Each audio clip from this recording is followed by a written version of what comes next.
Hi, and welcome back to 2021 SEVA Award Celebration. I'm Nebaiot, and today we're continuing with daily finalist announcements in preparation for Sunday's SEVA Award Night celebration.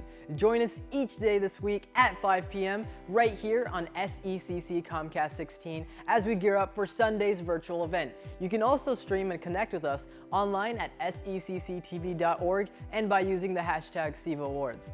Today we're announcing the SEVA 2021 finalists in the documentary category. This category includes videos of any length that provide an in-depth educational look at topics such as classroom curriculum, people and current events, or history.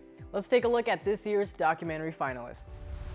In our youngest group, there are two great finalists. In the K-3 documentary category, the finalists are Martin Luther King Jr. documentary, Florence Marcofor Elementary School.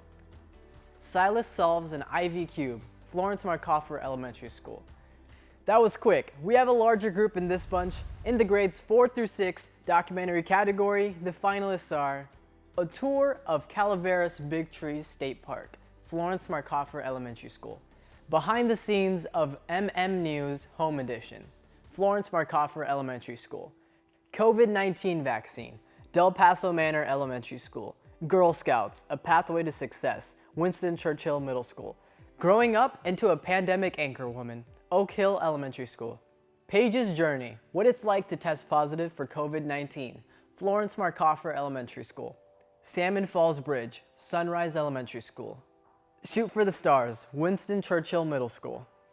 What a great variety of topics. Let's take a look at middle school productions. In the grades 7 to 8 documentary category, the finalists are Alvin Pawelczyk, Heron School. Distance Learning Documentary, Heron School. Having Tourette's isn't a tragedy. Having no bacon is. James McKee Elementary School and Albiani Middle School. Kidology, John Barrett Middle School. Movie theaters during COVID-19, Heron School. Pandemic Pets, Catherine L. Albiani Middle School. Quiz Bowl Inclusivity, Winston Churchill Middle School. Society for the Blind, Sutter Middle School. Swimming Documentary, Heron School. The Fight Against Racism, Catherine L. Albiani Middle School. This Is Me, Catherine L. Albiani Middle School. Who Am I? Toby Johnson Middle School. Another strong set of videos. Next up, the high school videos. In grades 9 to 12 documentary category, the finalists are 21 Days Without Social Media in a Pandemic, Rio Americano High School. Black and Blue, Del Campo High School. Born to Fly, Pleasant Grove High School. Food Deserts, Natomas High School. Healthcare, A Call for Change, Inderkum High School. Life After Deletion, a Turner Syndrome documentary, Pleasant Grove High School. Love and Adoption, Franklin High School. Mental Health in the Digital Age, Rio Americano High School. Mental Health, Crisis of the American People, Inderkum High School. The Ecosystem, Pleasant Grove High School. The Importance of Going Green, Rio Americano High School. Why are piano keys arranged the way they are? Pleasant Grove High School. There you have it, this year's Student Educational Video Awards documentary finalists. Those were really short clips, but just like yesterday, we've got the full-length versions of each video ready to roll next. Don't forget about Sunday's SEVA Award Night celebration event, but for now, enjoy each of this year's documentary finalists, and we'll see you tomorrow at 5 p.m. with our school news finalists right here on SECC Comcast 16.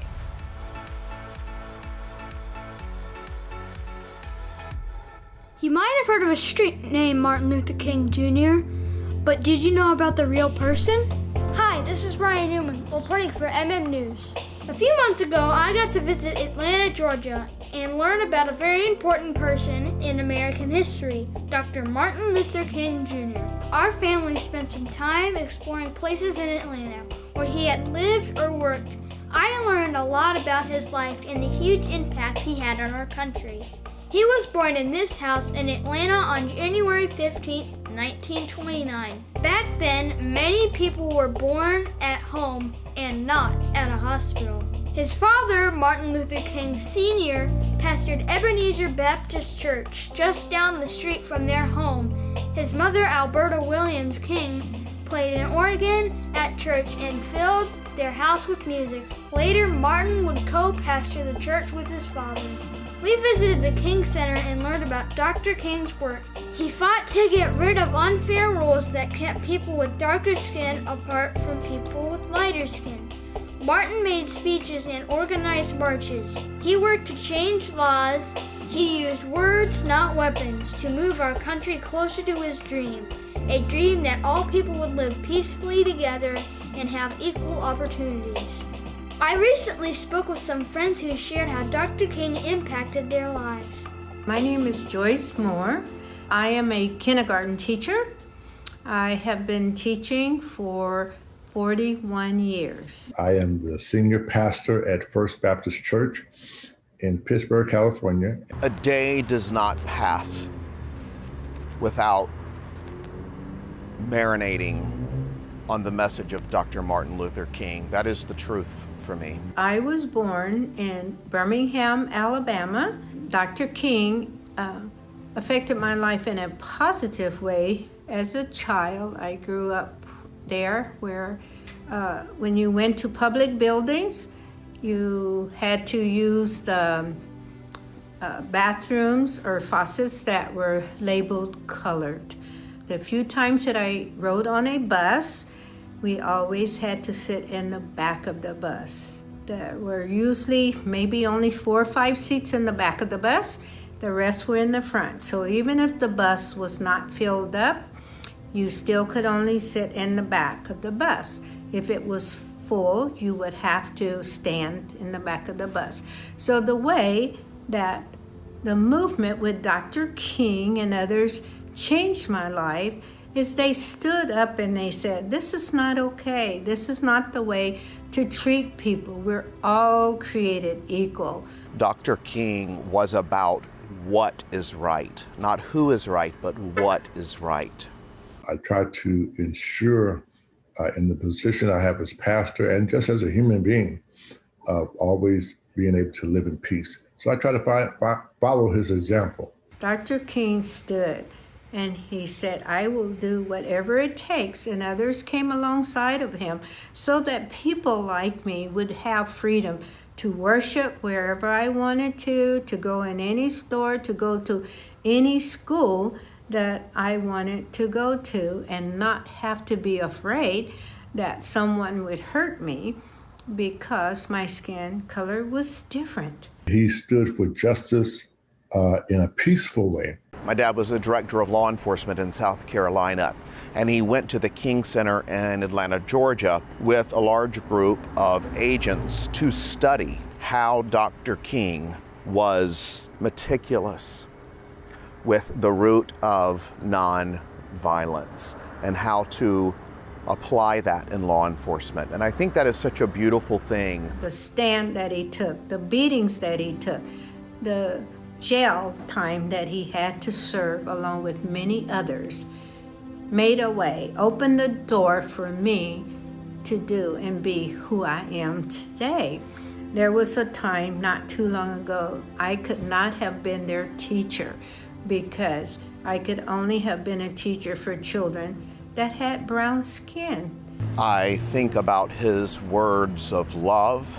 That's what I'm learning from Martin Luther King, to treat everybody not necessarily equal, but fair. And fair means that you have to actually embrace someone to find out who are you? Who are they? What are their hurts? What are their successes? What do they celebrate? So in order for you to really meet the needs of an individual, you got to enter into a relationship with them. I think of what this world would be if we had Martin Luther King today. He was so young when he died, but his message to me is timeless. To love my students that are all different colors, to have friends and neighbors that look different from me, but we can still be friends and have a wonderful life together as a result of the sacrifices that Dr. King and many others like him made. Dr. Martin Luther King Jr.'s dream lives on today, for peace between us, justice for all, and that we would all love and care for each other.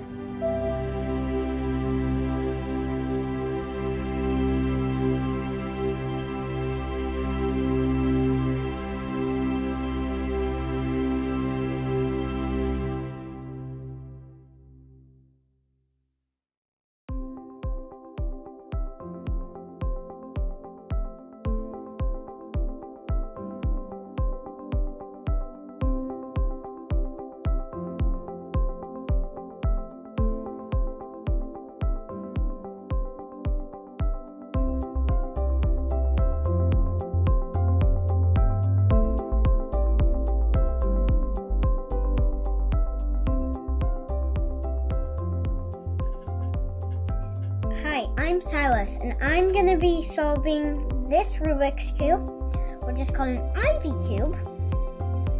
Pretty interesting name. If you want to know why it's called an Ivy Cube, if you look at this, it looks like a leaf, right? Okay, I'm going to solve it.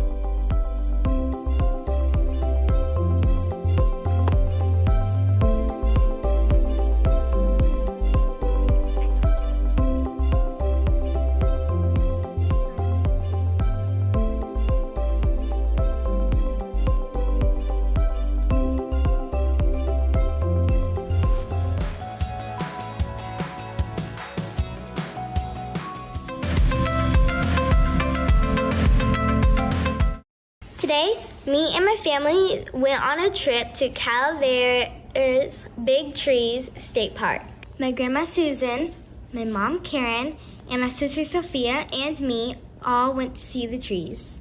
We started off at the visitor center and gift shop. We got to see some stations about the trees and how they grow and some seeds. And we got to talk to a park ranger. The display with each tree we're going to see cedar, fir, sequoia, pine trees. In this stand, we got to see the pine cones, bark, and pine needles of the trees, and we got to compare them all. After we looked at everything, we looked at a map and see where we're going to plan to hike and see the trees. We decided on the North Grove Trail hike. Let's go see some trees. Don't forget to get a map. Make sure you leave a donation too. In the spring of 1852, a hunter discovered a monstrous tree in the middle of the woods. In 1853, or a year later, some visitors came by and decided it was a good idea to chop down the tree. Here is the big stump. Oh. So yeah, here's the big stump, and that's where we just came from. Here's the big stump.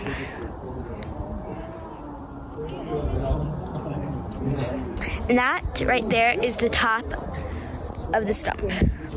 That is the top. So yeah, we're pretty high. There's the bark.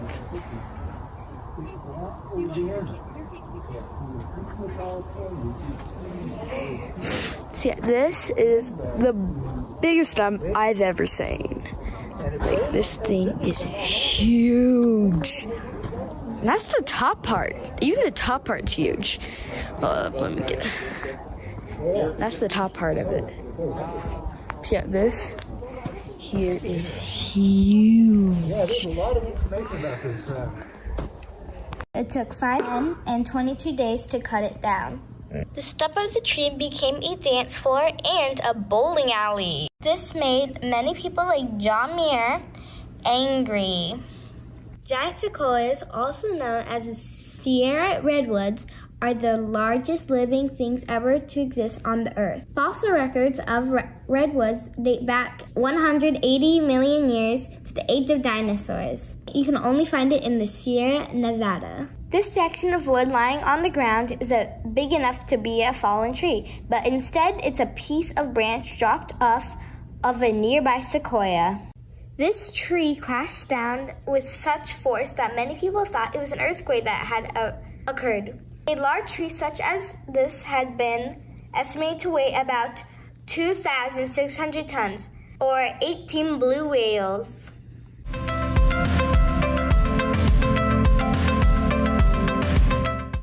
Known as the Empire State, this majestic old tree is now probably the largest giant sequoia in the North Grove.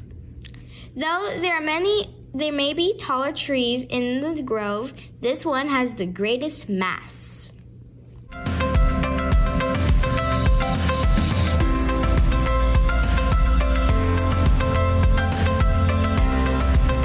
This is a spiral tree, and it's way bigger than me. Like, way bigger than me. Trees with spiral growths are more flexible and therefore better to be able to withstand wind and snow.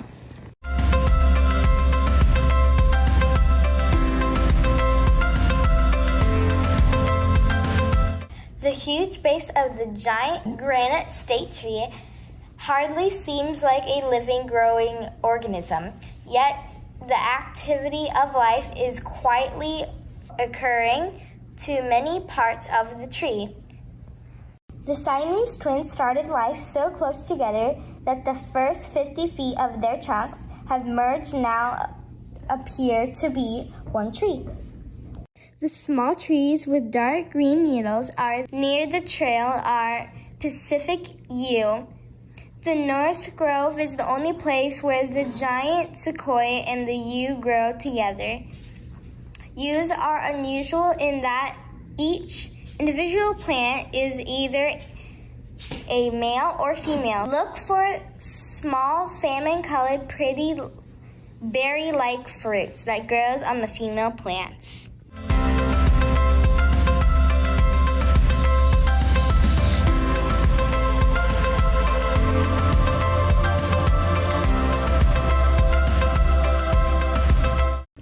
These two trees were named the mother and son because of their difference in size. They probably began life at about the same time, but the mother has been more successful, while the son lost most of his top in wind or lightning. Old Bachelor, standing on the hill, the massive gnarled branches tell us that the tree was quite old. The old bachelor's top has died and may eventually be knocked off by wind, lightning, or heavy snows, leaving the tree with a rounded crown, more typically a very old giant sequoia. My mom and I took a break on this reclining bench. Some people think that's the best place to see the giant sequoias, and we agree, because you get to lean back and see them.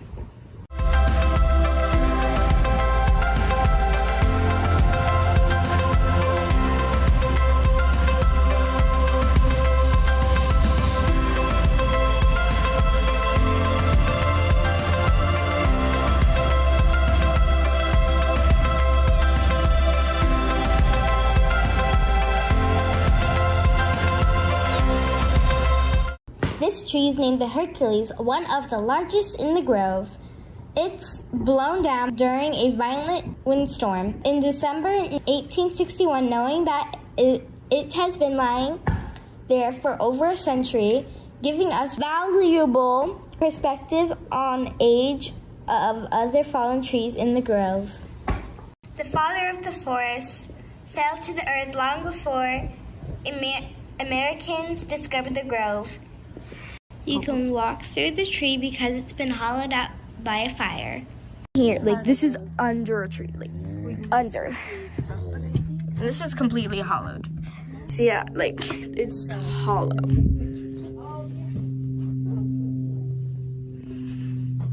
Nice architecture. Texture-y. Going through a cave. Oh, and we got some steps to go up.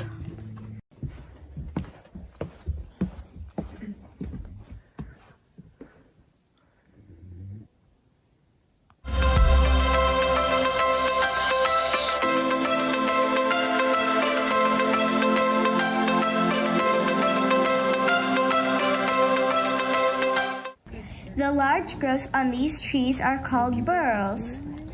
They form in response to disease and injury. The group also has been affected by fire.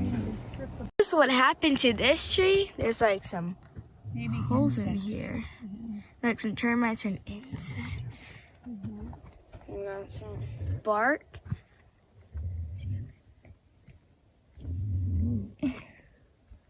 The huge black snag in front of you is named the Mother of the Forest. It's one of the several trees in this grove that were severely harmed by human activity. People removed the bark from the tree in 1854. With the outer layer of protected bark gone, the tree lost all of its resistance to fire, as can be seen by the wood charred in the fire of 1908. If you look closely, you can still see some horizontal saw marks in the wood that were made and remove the bark. The mother of the forest, great sacrifice that heightened awareness about the needs to protect these trees were born. You are now in an area that has been burned in 1908 fire. The fire created ideal growing conditions for giant sequoia seedlings. And today there are healthy stands of young sequoias here. From here you have view into the heart of the grove. The large trees you see here could be anywhere from 800 to 3,000 years old.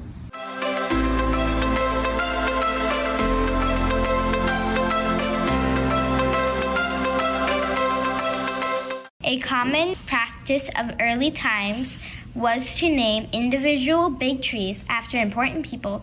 This beautiful tree is named for Abraham Lincoln, just after his death in 1865. You may have noticed not all of these trees are sequoias. Some are sugar pine, giant sequoia, white fir, insane cedar, and ponderosa pine.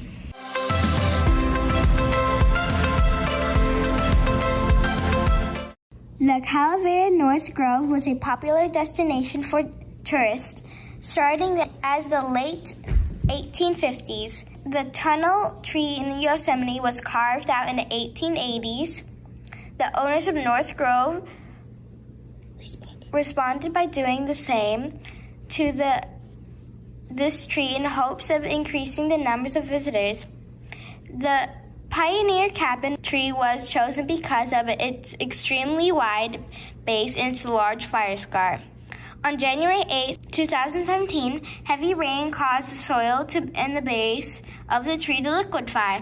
The roots pulled up from the pioneer's cabin. The tree fell and shattered its decay and returned to the nutrients to the ground.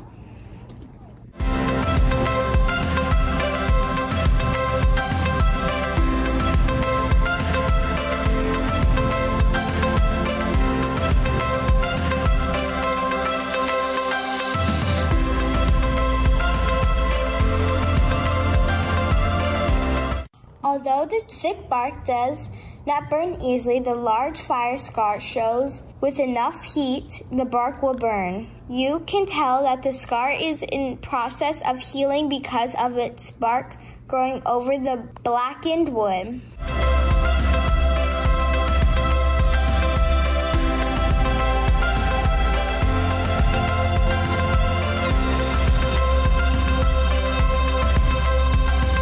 Tree right here, there's small holes. They're actually really soft, and this tree sounds hollow.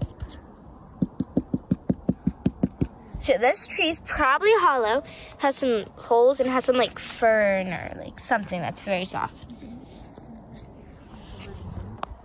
Although discovered in 1852, the grove did not come under the protection of California State Park System until 1931. I hope you enjoyed the hike with me.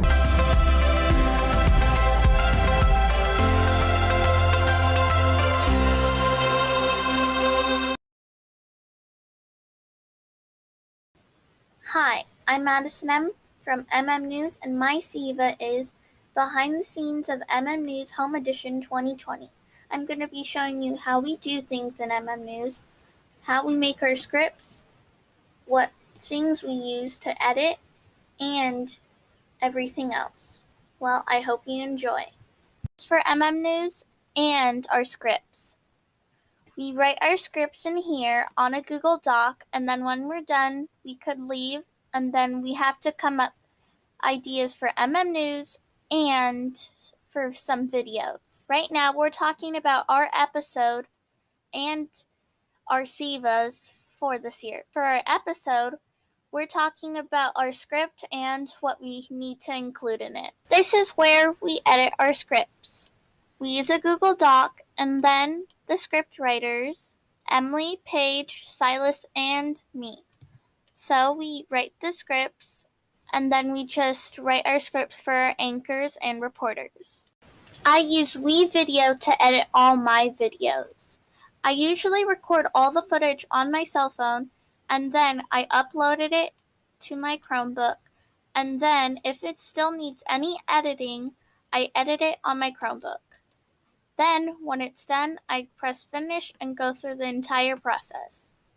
Then I basically repeat it for any other video. The equipment I use to record is my LED ring light, my microphone, and also my notepad for my ideas and notes. And then I use my phone to record. We know we're doing Coco. I use my Chromebook.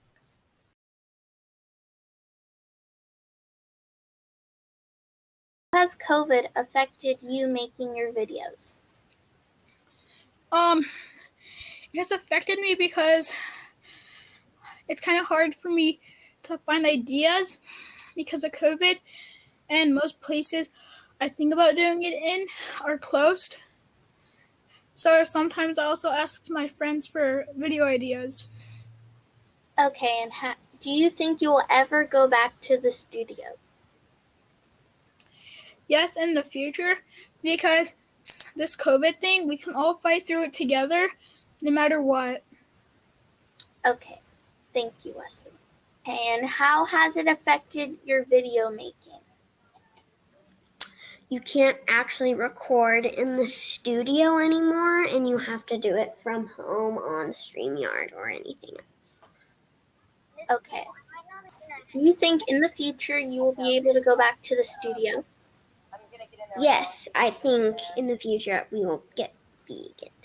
Okay, so Maddie, how long have you been doing MMNews? Since I was in kindergarten, which was like the first time. Okay, and how has COVID affected you being on MMNews and making your videos? Well, it's a little bit different because I'm not able to see my friends, and it's like different because I have to like see my teacher on like a video. So and then my editing has affected my editing. It's like making it a little bit trickier to edit, but I still got them. Okay, and do you think you'll ever be able to go back to the studio? Maybe in another year or so, but I believe we can. Okay, thank you. Miss Knoll, how has COVID affected MMNews? It was really challenging in the beginning to figure out how to teach kids by, just sharing screens online without actually getting physical and hands-on with everything. But I want to say that this class has been so adaptive, and they've taken the challenge head on. Once SEVA gave us equipment, like the lights and the mics, that really made a huge difference for all my students, because then they were able to have home studios. They didn't necessarily need to use the studio or the cameras that I had at school. So that allowed their creativity to just soar. And so week after week, this class just came with idea after idea of things they could do. Some things, unfortunately, because of COVID, they couldn't go out to do, which I know was frustrating on their end, but they were creative in finding ways and stories that didn't necessarily mean that they had to leave their house, that they could do things within their house so that they could stay safe. But I definitely think that in some ways, not all, very little ways, it was kind of a blessing, because I think that it allowed my students to become more creative than my past MMNews crews might not have had the opportunity to be. Okay, and also, do you think you will go back to the studio soon? I hope so. I miss my studio. I mean, yes, I love the creativity, but I'm hoping the students can take that creativity back into the classroom with the cool equipment that we have, and just make our program even better. I want to do live. So my goal for MMNews in the 2021-2022 school year, if we get to be back in person, is I want to get a device that will allow us to do live news. So instead of pre-recorded, we'll be live. So I hope we get back in the studio so that we can make that dream come true. Okay, thank you.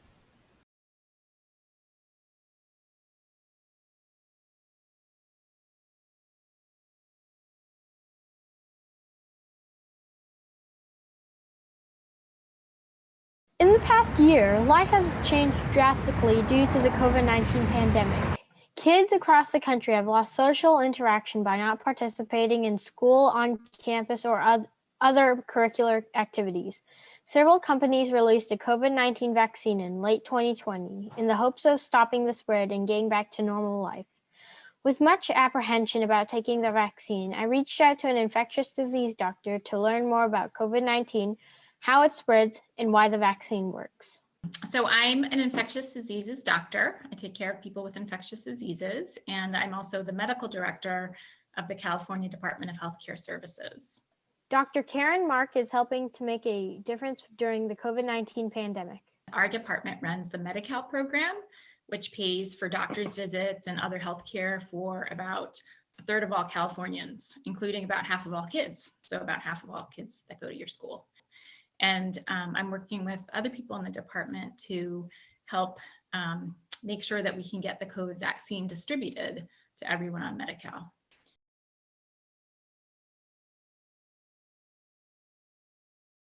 The COVID-19 is a virus, and it travels from one person to another in little droplets. So when someone who has COVID coughs or sneezes or talks or even just breathes, little droplets come out of their mouth with the virus. And those droplets can land on someone else's mouth or nose or eyes. And that's how that second person gets infected with the virus. That's why we wear masks, because the mask prevents the droplets from touching your mouth or nose. And like if I have COVID and I wear a mask, then it keeps the droplets all with me so they don't travel to other people. One of the ways that our bodies protects us from all infections, including COVID, is we have something called an immune system. And our immune system, when it sees COVID, we have some cells that like gobble it up. We have other cells that like see the virus and they say, oh, I know that's not part of me. And then they put a little flag on it. And then other cells will like kill those cells with the virus. And that's how our body fights infections. But it takes several days to several weeks for our bodies to develop that immune system.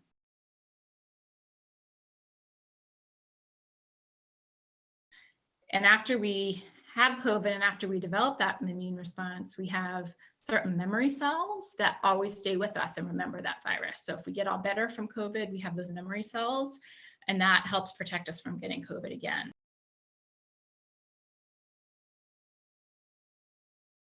The vaccine works because it tricks our body into thinking we have the virus, even though we don't. The coronavirus actually means crown. And that's because the virus has these little spikes on it. And the COVID vaccine has a little code that creates just like one of those little parts of one of those spikes. So when we get the COVID vaccine, the body makes just that little part of the spike. And then our immune system recognizes that it's not part of us. And then it develops that whole immune response to it. And it develops those memory cells, so that we have those memory cells, so that even though we didn't get sick from the vaccine, we still have the memory cells and we can fight off, if we get exposed to the actual coronavirus.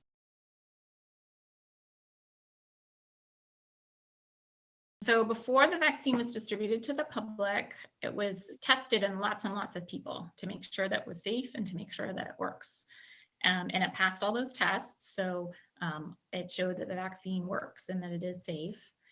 All that data from all those trials were also reviewed by the Federal Food and Drug Administration and also the Federal Centers for Disease Control and Prevention, and they both also determined that it's safe.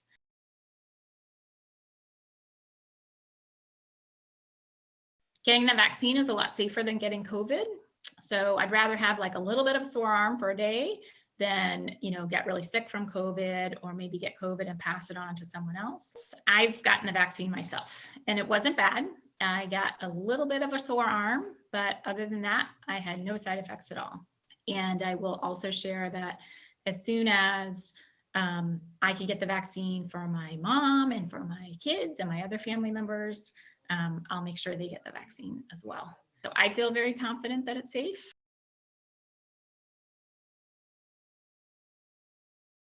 I just want to remind everyone how important it is to continue to wear a mask and stay 6 feet away from people and wash your hands. Even after people get vaccinated, we have to still continue taking those safety precautions for a while. Encouraging the adults in your life to get vaccinated, kids can get back to learning on school campuses. They can take part in extracurricular activities and begin socializing like they did prior to the COVID-19 pandemic.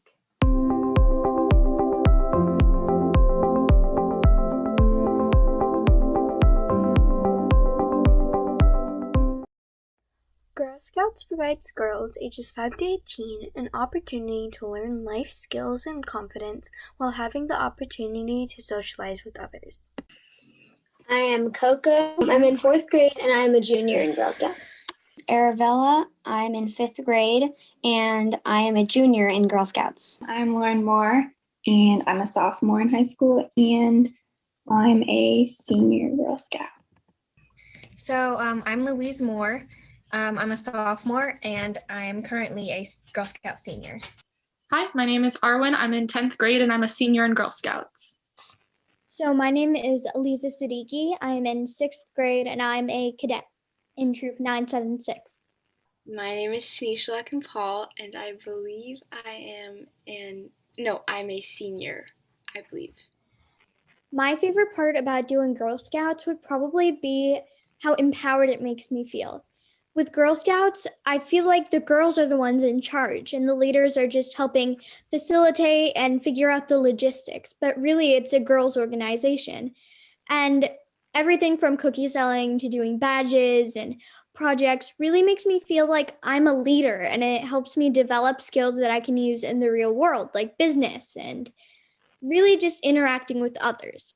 It's a really great community and there are so many opportunities, a way to really improve your world from outside of your life. Girl Scouts just makes me feel really empowered. Girl Scouts helps me become a leader. I've grown as a person through Girl Scouts. As soon as you say you're a Girl Scout, suddenly you're part of something a lot bigger. Girl Scouts makes me feel more confident because I know that not everything's so serious. Girl Scouts helps me learn to be more social. It helps me get ideas. Girl Scouts has probably helped me a little bit more confident because I'm like around people and you share your ideas and stuff a lot. So I think that's helpful. Definitely I wouldn't have been able to be as confident as I am now. I wouldn't have been as good at communicating with people. And like just my overall like skills. First aid badge. My biggest ones are probably CPR and first aid because our troop does both of those things. And so I definitely think that that's just a good skill to have. I'm a babysitter too, so that was definitely a plus for me when I was trying to get jobs. And like recently we did an event where we interviewed someone who runs a nonprofit and like learning about how she did that, organizing things like doctor's appointments and clinics and food drives. It really helped me get an idea as to how to be a leader in the classroom and outside of it. So right now, our service unit is trying to change its name, and I got really passionate about this. So I've started kind of speaking to Zoom rooms full of adults. That's something I wouldn't normally do, honestly, because, well, who wants to do public speaking like just because? But I feel passionate about this topic, so it's given me the opportunity to kind of learn public speaking. And the biggest thing I use on a daily basis is public speaking. I'm a lawyer, and I used to do more courtroom work. So just going into a courtroom, getting asked questions by the judge, but having the confidence to know that I could access the knowledge and represent my client, give the answers that I needed to. It teaches you a good set of rules about how to treat other people and how to be part of a group and believe in yourself. Like teaches like life skills through the badges. Girl Scout cookies are like the Girl Scout thing. When you think of Girl Scouts, even if you've never been one, you think of cookies. Yeah. And for me, the fact that cookies are such an avid tradition is really a big thing to me. And it makes me feel like a true Girl Scout. Like, by selling these things, I am part of this huge community that's so much bigger than I am. It definitely helps me with like socializing, being able to like communicate with people, leadership skills, like also community service projects. It's given me a lot of helpful skills. And honestly, Girl Scouts just has so many benefits.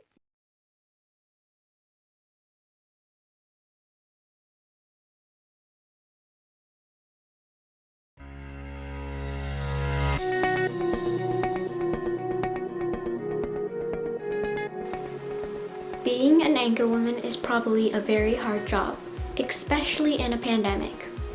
Today I interviewed Deirdre Fitzpatrick from KSURA 3 to learn more about what it is like to be an anchorwoman in this pandemic. Hi Deirdre, I'd like to thank you for taking the time to meet me today. Is it easier to work at your studio or at your house? It is definitely a lot easier to work in the studio because in the studio I get to work with a team. So there is somebody running the camera, somebody's making sure that the lights are working and the microphones are working. I work with producers who help prepare our newscasts. But when I'm working at home, I'm pretty much working by myself. So in addition to gathering the news and presenting the news, I'm also having to figure out how to technically do that as well, which I can do. But it definitely takes your concentration and your focus away from some of those other things. So my preference is definitely to work in the studio and to work with my fellow journalists. Since you can't have a one-on-one talk with others, how do you contact them? Zoom has turned out to be a really good resource, not only for you guys going to school, but also for journalists trying to gather people on kind of a tape form to be able to use in our stories. And prior to that, we would rarely use any kind of a web interview because face-to-face is always better. So I do think it's been good because we've been able to reach out to people who live far away, who we might not have been able to travel to, so that's a good thing. The bad thing is that typically you have a very short period of time. Some people are not comfortable talking into a phone. That's not a real comfortable thing. And the conversations don't tend to go as deep as they might if we were sitting face to face and having a real conversation. The other disadvantage of using something like Zoom to record an interview for television is you completely miss out on the nonverbals. So meaning, if I'm sitting across from you and you're only seeing me from this far up, you might not see that I'm uncomfortably shifting in my chair or that I'm doing something off screen. And sometimes those are really telling things when you're talking to somebody. You can notice that somebody's uncomfortable about a subject and maybe ask them a follow-up question based on that. So it is definitely not my preference for conducting interviews, but we have made it work by using some of the technology and things like Zoom and Skype as well. Has there ever been a problem and you had to improvise? Yes. There are problems that have popped up every single day. And they're very similar to the kinds of problems that you guys run into doing distance learning or if your parents are if they're working from home. Inevitably, technology just doesn't work sometimes. It's great until it's not. And so we have had to improvise and look for plan B. So for example, I had a Zoom interview where the person I was talking to couldn't hear me. So I had to text them some questions and they recorded themselves and then they texted those video responses to me.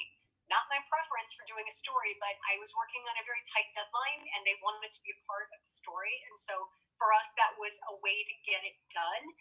And that is one thing that we'll all have coming out of the pandemic is that we've had to become a little bit more resourceful than maybe we were before because there are a lot of things in our lives every single day that are just more challenging. So you just have to do what you can to get your work done. My final question is, what is the biggest challenge you have faced so far in this pandemic? The biggest challenge for me working during the pandemic is that this is one of the rare news stories that truly impacts me.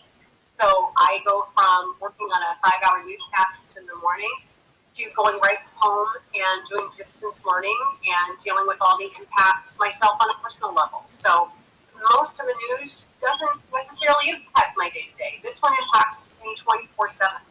So I am as concerned about the outcomes of some of the challenges we have in our society as all of our viewers. And that has made it very stressful and very draining. But it also, I think, has given me some insight into making sure that I'm doing the best job I can every day to get the best information for people to make big decisions in their lives, especially for parents who I, of course, relate to greatly. Thank you for attending this meeting, and I hope you have a magnificent day. No problem. Now we know that being an anchorwoman in this pandemic is a very challenging job, but we have to do it to make sure people can make big decisions to protect their families and themselves.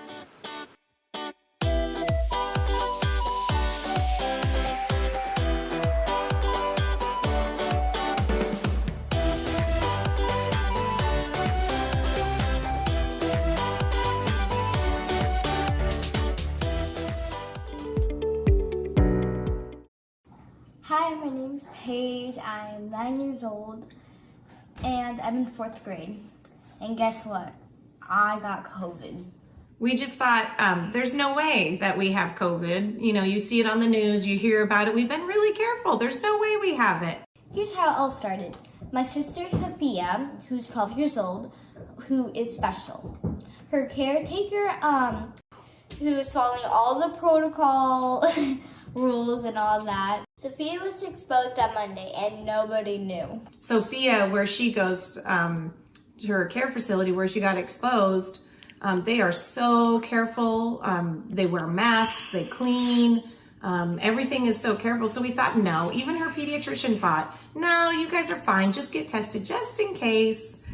Like, we had no idea Sophia had COVID, and like everything was normal. Like, we got our flu shots, like we visited some people, like everything was normal.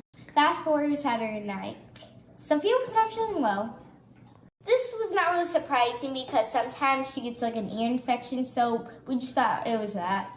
So Sunday, pretty much after that, Sophia had a low fever.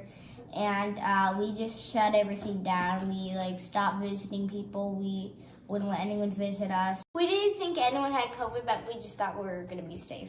So Sophia's pediatrician said that we should get Sophia tested just in case. Monday afternoon, she got tested. It was a whole week after she got exposed, and we still had no idea. Monday night, we got a phone call, and we realized she was exposed. Tuesday night, 7 o'clock, I did not start feeling well. And I just felt like really cold, so I curled up on the couch. So I started feeling warm and I asked my mom for some medicine, and I never asked for medicine. The minute I saw Paige on the couch not feeling well, her cheeks were pink, just laying there, and she told me she wasn't feeling well and she needed medicine, I thought, oh goodness, is it possible we can all have COVID? Mom and Dad pretty much knew at that point, if I'm sick and Sophia's sick, we're all sick. Wednesday was my worst day. That day I didn't really feel that well. I was just like laying on the couch pretty much the whole day. I was a lot tired. I was hot, and I was a bit achy. Later in the afternoon, my mom made me go outside, get on the patio, get some fresh air. I ate some soup to help me get better, and I drank a lot of juice. That night, I did feel a little bit better, but then my parents weren't feeling well. But it was hard on Paige because she couldn't really understand. The rest of us were still sick, and she was fine. Wednesday night, Sophia's test results came back, and they were positive, and I was freaking out.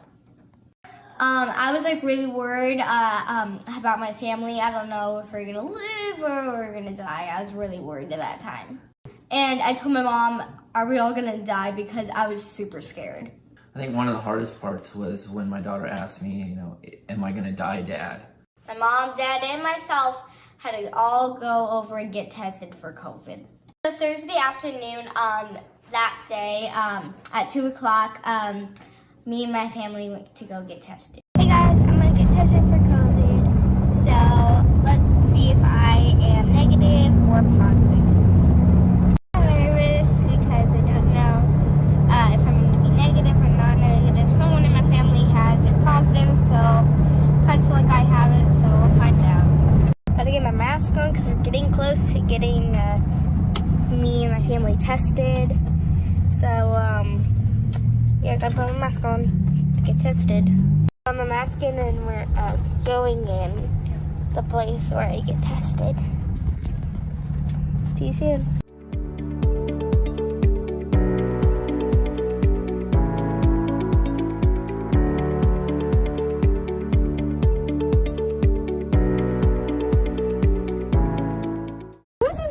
All they did was stick a Q-tip in your mouth and up your nose, so it wasn't that bad actually. So yeah, we'll find out the results soon. So when I went to go get tested, they kind of like stuck like a overlarge Q-tip in my mouth, which kind of didn't feel well. And up my nose, so that didn't really feel. I thought like the germs in here would go in the germs in here, so I didn't really know how to do that. Getting tested really wasn't too bad. It was quick and easy. Yep. And the weird thing about that part, I was feeling much better. Paige only had symptoms for 24 hours. Literally after the 24 hours, she was fine. The rest of us, not so much. 4 or 5 days for Sophia, 4 or 5 days for myself as well. And I had it for almost 9 days of aches and pains. I had the worst of it. Yeah. I was like feeling normal. I was like playing with my dolls. I was like, feeling normal. 2 days later, on Saturday, the test results came back and we had COVID. So we just got the test results. I am positive, which is not really good. My mom and dad are positive. My sister is positive. So my whole family's positive. I'm feeling actually fine. My parents not really feeling well. My sister's not really feeling well. So yeah. Luckily, my sister Sophia was feeling a bit better because she was sick for 5 days. My mom and dad, they were sick longer. My dad was sick for 8 days straight. We had a really good support system of doctors calling us daily and helping us, so I think that really helped. We all had different symptoms, but none of us actually really got it bad. You and I both have some lasting effects, but the girls, especially Sophia, came out okay. Paige was a trooper. Our family was really lucky. It was really hard because I couldn't see anyone. Like I couldn't see my grandparents or I couldn't go to the grocery store. It was really hard. Just having our grandparents live literally right next door and around the corner and you can't go see them. Friends that we were quarantining with, just, spending a little bit of time with, nope, you can't see them. That was really hard on Paige. It's hard for a 9-year-old to know that I'm not sick anymore, but you really have to stay away from people. Another day of quarantine. I'm still quarantined since I have COVID, along with my family. So, yeah, I feel fine. My temperature's fine. I have COVID though, for some reason. So, yeah. See you soon. Paige was definitely getting cabin fever. She really was starting to go a little bonkers. Luckily, we live out in the country, so she could ride her bike around outside, but just literally not being able to go anywhere was rough on her. It's another day. I still can't believe I have COVID. This is kind of tiring. School online is okay. It's getting better. I'll say that. Getting more used to it. So yeah. The best part about this whole awful thing, everyone we came into contact with, thankfully, they did not get COVID. And we were able to contain it just to the 4 of us. The hardest part, honestly, for me, was not seeing my friends for 10 days. Because that was really hard, because usually my friends come over. Especially with all our family living so close by, it was hard not to see them during the quarantine time. Hello, it's another day. I'm feeling way better. I feel a lot better. I don't feel like I have COVID anymore. But we managed, and we eventually got better, which was good. This whole experience of COVID, gotta say, was hard for each one of us, and just watching it on like the news was also pretty hard that my family got COVID too. Thankfully, we're all doing better, and I hope this COVID ends soon. Everybody stay safe out there, wash your hands, and put a mask on while you're going out in public. Thanks for watching, and everybody stay safe out there.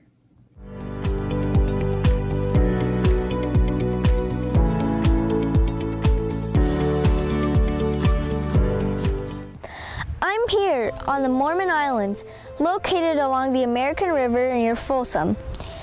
These are some old house remains from 1883. Can you believe this used to be an old ghost town?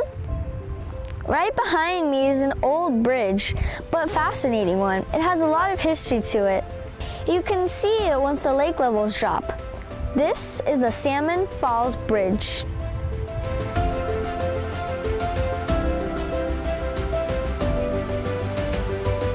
Why is this bridge here? How could a town be here underwater? Who used to live in these houses? In order to find more information about this town, I found Kevin Knaus, who is an author and researcher of the area. Thank you for your time here with us today. Thank you for inviting me. I was hiking with my mom along the shores of Folsom Lake, Mormon Island, and Salmon Falls trails, and we came across an old stone bridge across the river. It was amazing and so beautiful to look at. So I climbed all over it.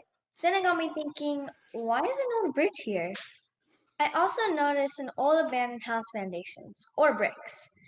I started to do research on the area and came across the book you wrote, Hidden History Beneath Folsom Lake.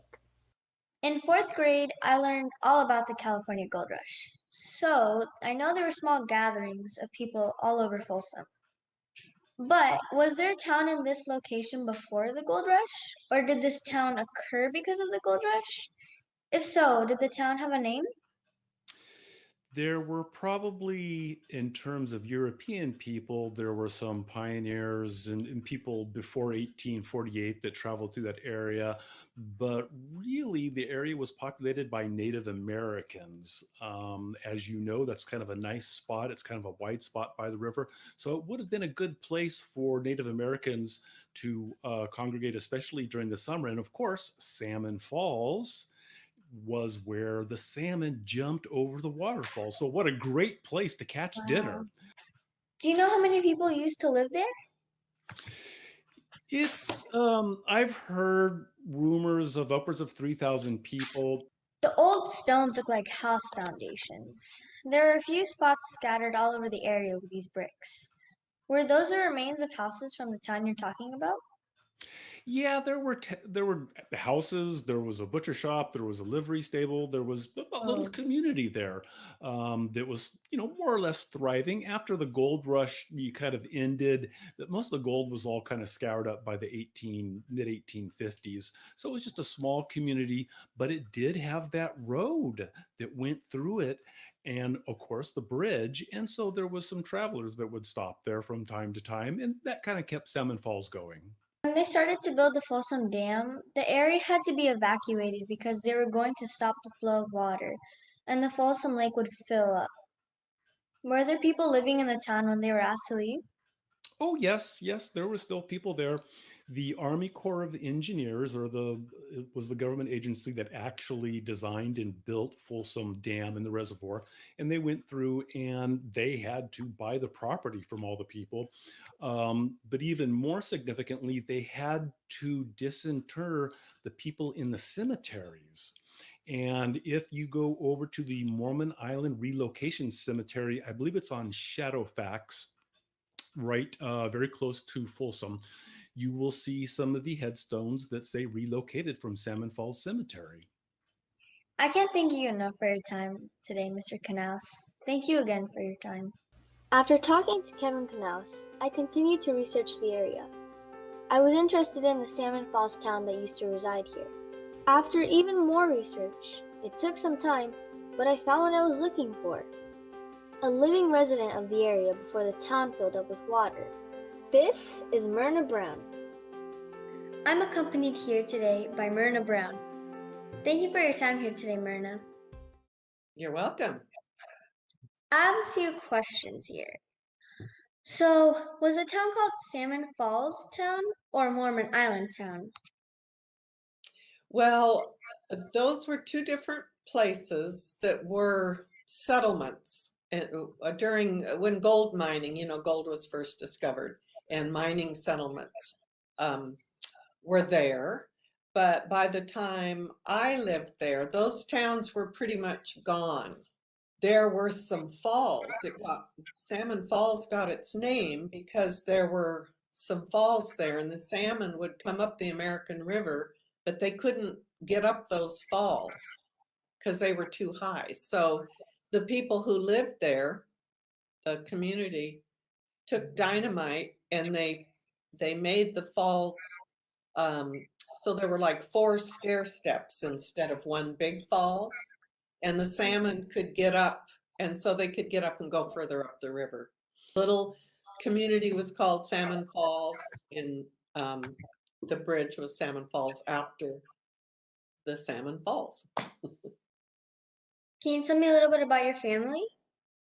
Well, I had a mom and dad and 2 older brothers. From the 1st grade to the 5th grade, I went to a little school up near Salmon Falls called Live Oak School. It was a little 1-room schoolhouse, and there were just a few kids there. In the 5th grade, there were only 4 of us going to that school, and we lived our place out on, do you know where Brown's Ravine is, out there by the lake? Well, we lived under the lake, where the lake is now. Our place was filled up with water, and we had about 250 acres out there. And my dad had a dairy, and we were about a quarter of a mile from the river, so we spent a lot of time on the American River in the summer. When the Folsom Dam was built, I assume you were told you had to leave your house. How many months did you have before the water filled the valley? We had years. They came, I was really little. I was probably about 8 when I heard my parents talking about the government coming to buy the property to make a dam. And but they started building the dam. We were there from like 1948 to 1951. So about 3 years we stayed while they were actually doing the construction of the dam. And then after we left some of our cows out there. We asked if it was okay that they just stayed out there and grazed until we could sell them all. And they said yes. So finally, I think in 1952, we actually moved into Folsom, and they started, the water started filling up, and it took a couple of years for that whole big lake to be full. What was the general feeling of your family and neighbors when you were told you had to leave? Well, people were pretty sad. There were some families out there. There was a Hoxie family and a Meddy family who had lived there. Their parents had lived there before them, and they fought it. They tried to, but my parents, being farmers, they knew that the dam was being put in for flood control because the river would flood downstream. It would flood all the farmers downstream. Even in Sacramento, the streets would flood. So they felt like it was a good reason to build a dam. So but it was still sad. It was sad to leave our place, and but we did. Thank you for answering all of our questions here today. You're so welcome. I had an amazing time working with author Kevin Knaus, learning about the area, and to be able to talk to Myrna Brown, an actual resident who lived in the Salmon Falls town. I can imagine knowing I had to leave my house because it would be flooded by water. These remains of the Salmon Falls town is a gold mine of history. I plan to continue to research about the Salmon Falls town and bridge. Maybe someday my town will have history that will be researched.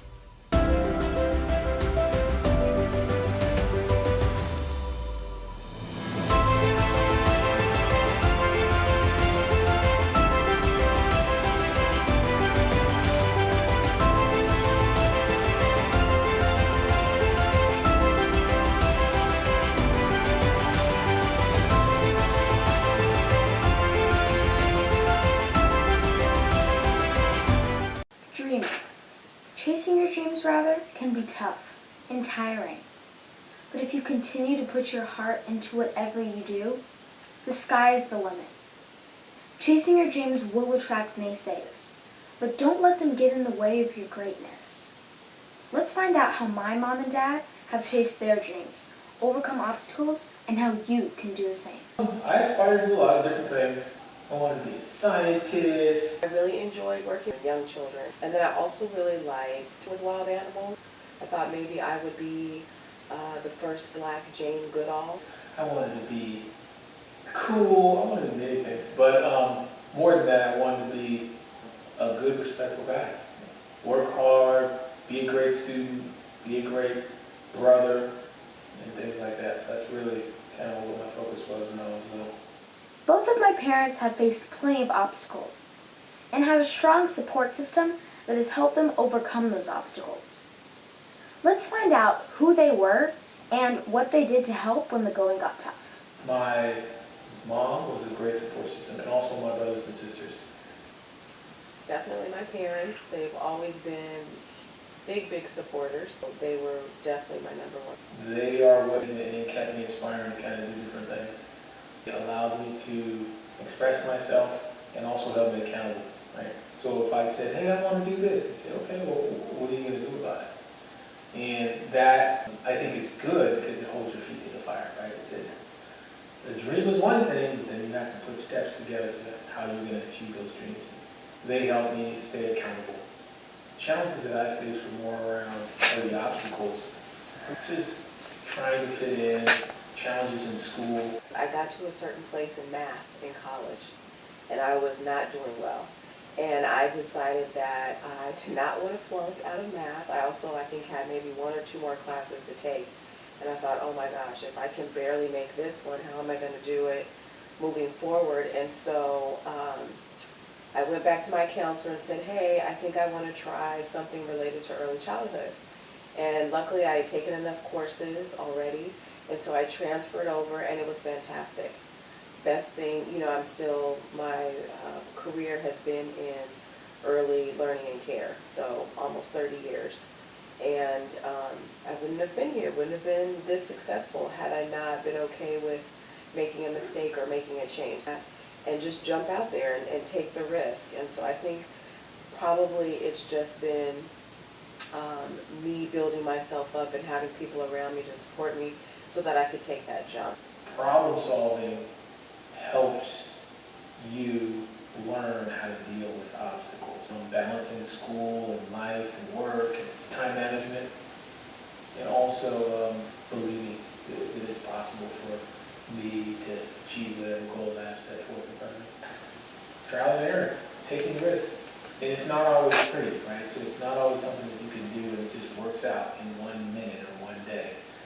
It's just the ability to persevere, persistence, asking questions, talking to people who've done things before you, learning from your mistakes.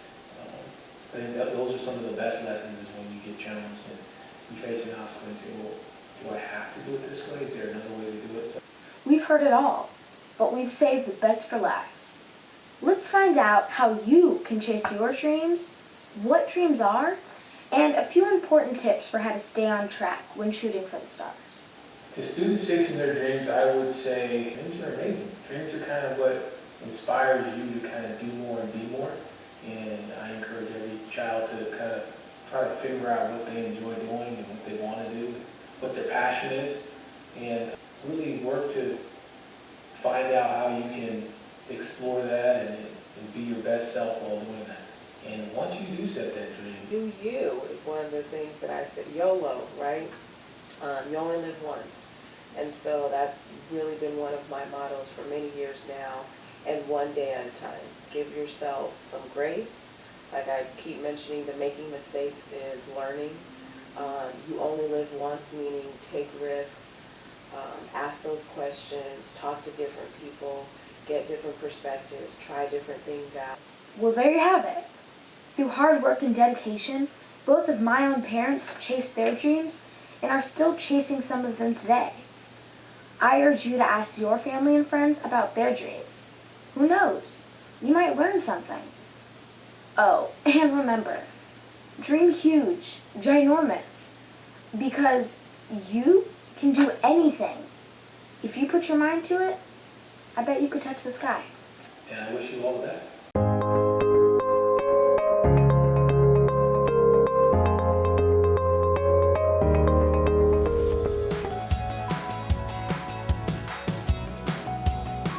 He was lucky in the fact that he always knew what he wanted to do. Even when he was a little kid, he wanted to fly airplanes. And he was born in 1924, and there weren't many airplanes around back then. Very few people saw them or even had ever ridden in one. But he always knew that that was really what he wanted to do. And he was able to accomplish that. And he spent 25 years in the Navy as a naval pilot. And then when he retired from there, he wasn't ready to retire. He got a job with the company World Airways, and they were a commercial passenger and cargo company, and he had another 20 years working for them. My dad was in the service, and so we moved a lot. We were in probably 9 different houses by the time I was 10 years old. Well, this is only from what he told me.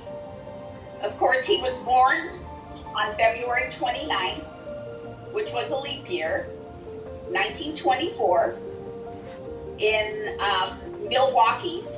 Papa was a pilot. He flew for the Navy for over 20 years. He flew for World Airways for over 30 years. So I think he had a total of 52 years being a pilot, and over 20,000 hours as a pilot flying and actually being a captain in charge. Well, your great-grandfather enlisted in the Navy in, I think it was 1941. He was only 17 years old, and he needed his mother's signature to be able to go into the military. I know only a few of the airplanes during the military. The first one was a Stearman. It's called a Stearman. It was an open cockpit, double wings. Then his other airplane that I know was his favorite, and that of course was the Corsair. Yes. Okay. Yeah, that was his favorite airplane. And then I think he also, before he retired, he flew the Constellation. And then when he retired from the Navy, he went directly across the bay to World Airways, where he flew the exact same airplane that he was flying in the Navy. Wow. So with World Airways, he started again with the Constellation. He flew the DC-3, the DC-8, and he ended with the DC-10. Okay. And those are all Boeing Douglas airplanes, Douglas Boeing airplanes. It was a bunch of, I was thinking about it, it's a bunch of little things, and I think those are really the most important deals that you end up remembering. When I was maybe 11, maybe 12 years old, we had a Volkswagen Beetle, and it was, we're talking a long time ago, this was a 1953 Volkswagen.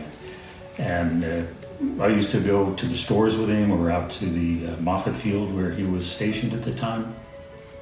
And I would sit in the passenger side, the front passenger side, and he would have me change gears in the Volkswagen. It was a 4-speed transmission, and he'd drive along and then he would rev the motor and I'd put it into second gear and then later into third gear, fourth gear, or we were come to a light, I'd downshift. And for a 10 or 11-year-old kid, that was pretty sweet. Well, now that he's gone, I have so many reflections. He wasn't a perfect man. Nobody is. But the man that I knew was proud. He loved his country. He loved his family. And he loved life. And I'm so glad he was able to make it to almost 96 years old. You know, we were very active. We enjoyed boating. We enjoyed skiing. I think my greatest memory of him that he was just, he put me on a pedestal. So he was a very good husband. A grandfather to me, he was always very kind. Always made sure that, you know, that I was happy, you know, wanted to make sure that, you know, we did what I wanted to do. He had this little funny, like, sideways smile and kind of would, like, wink at you. Like if, you know, Oma was telling us, oh, we had to go do something else, and he would kind of like wink, smile, and we would go do something else that he wanted to do. But so it was kind of a little mischievous side of him. And of course now his final resting place is going to be in Arlington.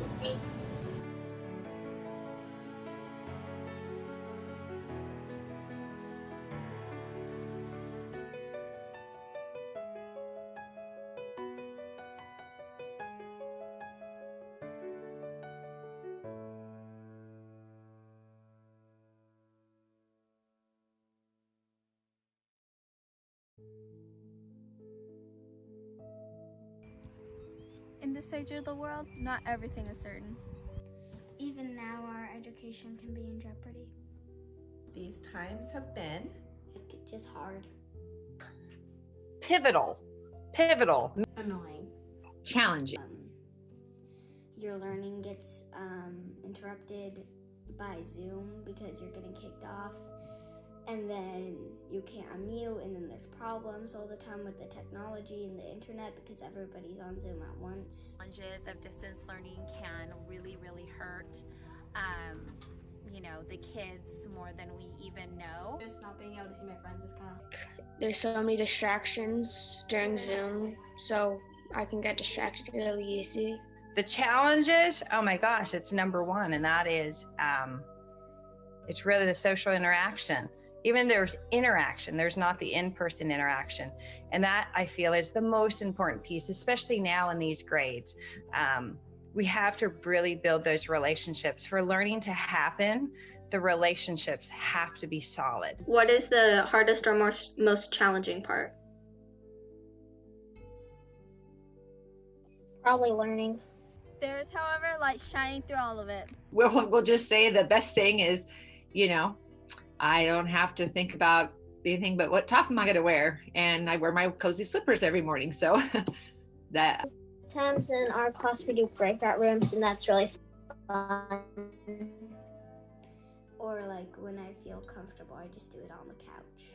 It allows some kids who are very tech savvy to really shine. Probably the best part is that we're still doing school, and we're still learning.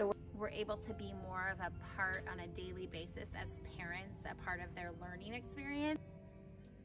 Distance learning is a way to learn how to learn in a new, unique situation that, although it's difficult, is a gift of new knowledge.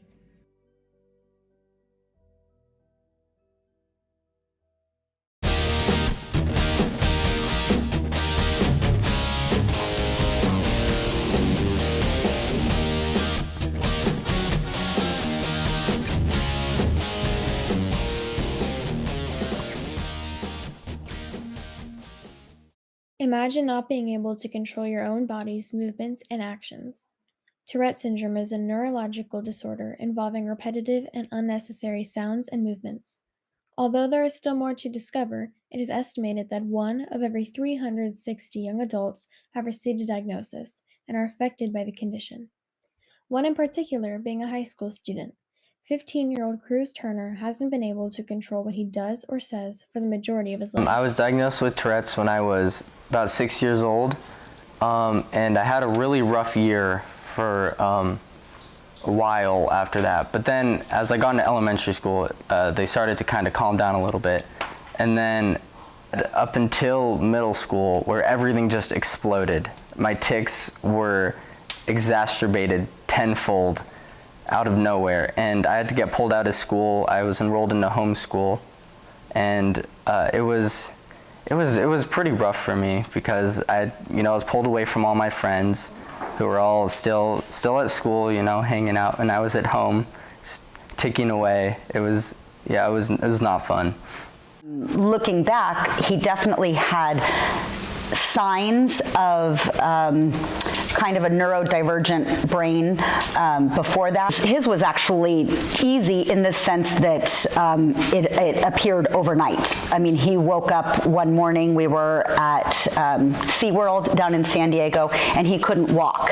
He literally would take a step, and then you would have to do a complex sequence of tics. So there was no question that something major had that it was like flipping a switch. That was when he was 6 years old. Can you describe your tics? Do you have vocal, motor, or maybe both? I have both. One of my main ones is I make this weird noise with my throat. So and I also have one where I throw my neck back like that. And I also have a blinking one where I'll blink really, really hard. And that one, like my eyes will dry out and then they'll get all irritated. And I also have some when I get super nervous and stressed where I'll hit myself, and that one really hurts.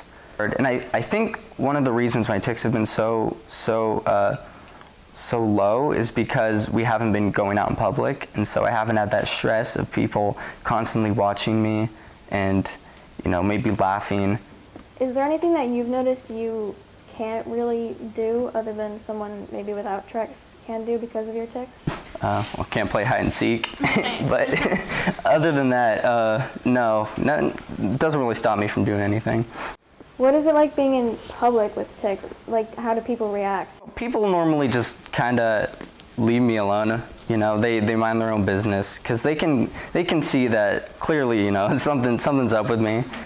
But I've had a few instances where people will kind of stare like rudely or laugh at me even sometimes, but other than that, I haven't really had any problems. And standing out really hasn't been a problem with me. I've always I don't mind standing out really. I kind of like it. I don't like to fit in, if that makes sense. Cruz's personality is that, even if it did cause him anxiety to go out, he would still rather go out and, just live his life. And if he's ticking terribly and people are looking at him, he usually takes it as an opportunity to try to talk to them. If he sees people with questions in their eyes, he'll walk up to them and say, "Hey, are you wondering why I'm doing this?" So for the most part, people are extremely patient and kind. We've had a couple of experiences with teenagers who made rude comments and things like that, but the vast majority of people recognize that something is going on, that he's not voluntarily shouting, he's not voluntarily hitting me, because that was one of his tics for a long time, was kind of punching me. But people could see that it was involuntary behavior, and people, I think, are generally more educated now than they used to be, and they would usually just give you a smile, kind of an encouraging, hang in there type look. Now, I know that you've traveled to Georgia to go to camps for those who have Tourette's. What was that experience like? That was probably like one of the best experiences of my life so far, because at the time that I went, it was really kind of when my tics started to get really bad again. So I was kind of a little insecure about it at that time. So going to this camp and seeing all these kids there and getting to know them and know like how they feel about it, and I got to see that like they were all comfortable, and it kind of taught me that it's okay, it's nothing to be ashamed of. So it's called Camp Twitch and Shout, and it's mainly a camp that you go to just to kind of just have fun, I guess. they had a big, like, they had a swimming pool, so we would go swim. They also had like a lake, and you'd go paddleboard, and just kind of normal summer camp stuff. I know that when people with Tourette's are around each other, sometimes they can trigger each other's tics. So what was that like at camp? Oh man, it was, if you take a large group of kids with Tourette's and put them in a small camp, you're gonna get chaos. It was crazy, because yeah, everyone was picking up on tics. Like, you'd hear this one person all the way across the room maybe yell biscuit, and then it just echoes biscuit, biscuit, biscuit, biscuit, because we pick up on it. It's really weird, but it was funny. It was fun. Well, when I dropped him off at the special Tourette camp out in Georgia, I wasn't allowed to have any contact with him while he was there. So I basically handed him over to this just wonderful, loving staff, and it was the first time I'd been away from him since it had been really bad as a teenager. And I had to hand him over to the staff and walk away, and I didn't get to have any contact for 5 days, I think it was. And when I picked him up, and all of these kids were pouring into the auditorium, and the song, I think it was This Is Me, was playing, and those kids were all, I mean, you could just see the happiness on their faces. They all felt comfortable. They didn't have to be ashamed. They just were really enjoying their time being with other people who understood what they were going through. And I just bawled like a baby, because as a parent, that's all you want, is for your kid to feel accepted and loved and comfortable. So that was a really great experience. And then, is there anything else you do to calm your tic? I play guitar. That's really my main, other than the medication, that's my main source that I use to calm down. Playing guitar isn't the only thing that helps Cruz with his tics. He's been taking CBD oil for over a year. For me, most medications don't really do anything. However, my grandfather is a retired physician, and he did some research for me and found that people with Tourette syndrome and OCD have had success using CBD pills and CBD oils. So he looked into that, and we decided that we would give it a shot, and we did, and it worked. It helped calm my tics, and it worked wonders. Well, I'm Andrew Wirtz. I am Cruz's grandfather. I am a retired physician. By training, I was a neonatologist. That's a pediatrician who took care of newborn infants who were in distress, sick, premature. But I did have experience doing pediatrics prior to neonatology. And as a result, Tourette's, of course, is in the bailiwick of pediatrics because it starts at a young age. It's a collection of symptoms that don't necessarily reflect disease, but presents with a pattern that can be stereotyped, and as a result, comes under the name of Tourette's. The interesting thing about Tourette's is that these are otherwise normal people with behaviors that set them apart, that they can't control. And although there are some associated symptoms with Tourette's, like obsessive compulsive neurotic behaviors, those are the symptoms that are usually treated.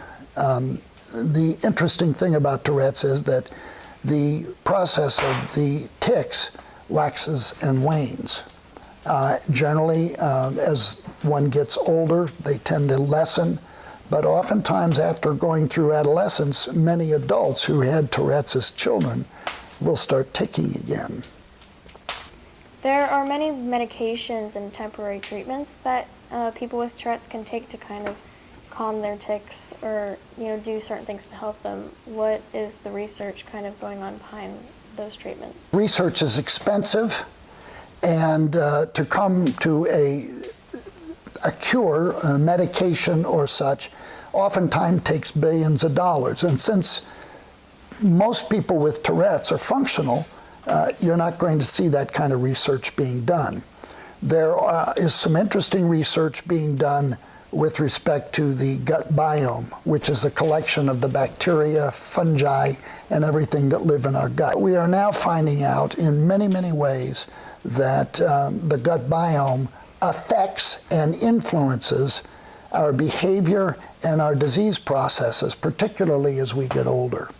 And there is some research being done with Tourette's that if one modifies the intestinal biome with probiotics, targeted probiotics, one can modify the behavior. What do you think is the best kind of way to go with that? The standard treatments, if you were to go to a neurologist, a child neurologist, would be anti-anxiety, antidepressive medications, which really helps with the compulsivity and the anxiety aspects, but not so much with the ticking, with the hopes that by cutting down on the depression and the anxiety that the tics will decrease. With respect to Cruz, for instance, I happened to be talking with a physician colleague of mine who was an emergency room doctor, and I happened to mention that Cruz had Tourette's. And he said, oh, I have a doctor friend whose son had Tourette's, and he had to do his own research, delved in, and he put his son on CBD, and it basically took care of the problem. And I said, well, get me the name of the medication, and we'll try it with Cruz. I did some more research, and I discovered that there is some work that had been done in China, not here in the United States, but in China, looking at the gut biome. And the Chinese found that the gut biome of kids with severe Tourette's is different from people who do not have Tourette's. And they modified it using probiotics. So we used a two-pronged approach with Cruz, putting him on CBD oil and probiotic. And I believe, from what I have seen in my observations of him, that it made a dramatic improvement, and that his ticking, which at some point earlier on had been where he needed a wheelchair to get around, he was having so many episodes, that all went away. Because of the CBD oil, Cruz is finally gaining back some control. Now, when that topic was raised with another neurology specialist to whom he was referred, the specialist conveyed to my daughter that they don't use it, but it's worth trying. Meaning there is a standard in the medical industry that you don't want to breach because of taboo of the concept of CBD oil and its relationship to THC, tetrahydrocannabinol, which is the active ingredient in marijuana that causes the highs. And CBD has nothing to do with the active ingredient THC. You can take it as an oil. You take it orally by putting it in your mouth or in a drink, or you can take it with capsules or tablets. And it is manufactured now, and it is finding many, many uses in a lot of disease processes. And I think particularly in Tourette's. Many people who had Tourette's who have taken it seem to show improvement. But there has been no significant medical research to make it peer-reviewed, that is, other physicians have reviewed it who have experience and say, yep, this is something we should use, that it is safe, that is efficacious or effective, and that we can use it. That's the problem. We haven't proved safety and efficacy in a large group of people with Tourette's to be able to make that a public declaration. So what is something that can often be misleading or misunderstood about Tourette's? I think many people who have no history or knowledge of the symptoms believe that it's totally controllable and that the behavior is way out of touch with what is normal. And as a result, it's looked down upon, when in fact, it's not that controllable. Most kids, I think, have heard about it, but don't really know anything about it, especially because it's such a misunderstood condition. So a lot of the kids kind of thought I cursed a lot, which definitely was not. I did curse. For the most part, I didn't do that. So they were kind of like, when I told them, they're like, oh, so you curse and you flip people off and all that. And no, I don't really do that. So I had to explain that to them. But. You know, there are people who do experience that with Tourette syndrome, but it's not a very large portion. It's actually a minority, and there's so much more to Tourette syndrome than what you see on TV. It's such a misunderstood condition, and it definitely needs to be needs to be taught to people, because they don't really understand, because a lot of people, it's such a stigmatized condition too, whereas everyone thinks it's cursing and flipping people off, because that's what people see in the media. It's rarely ever shown in the media, but when it is, that's really what they focus on, is the cursing and all the really bad stuff. For any parent that has a child ticking the way that Cruz did at the height of his tics, my biggest concern was that he would never be able to live a quote-unquote normal life, that it would drastically impact his daily living, his ability to get a job, his ability to have a marriage and family and kids. And, you always think of the kind of one of the worst case scenarios, and that's what goes through your mind as a parent. Raising awareness became a priority for Cruz, as he became a Tourette's advocate and youth ambassador at the age of 14. Now, I understand you went on a trip to Washington, D.C. to meet with Congress. What was that experience like, and how did that come about?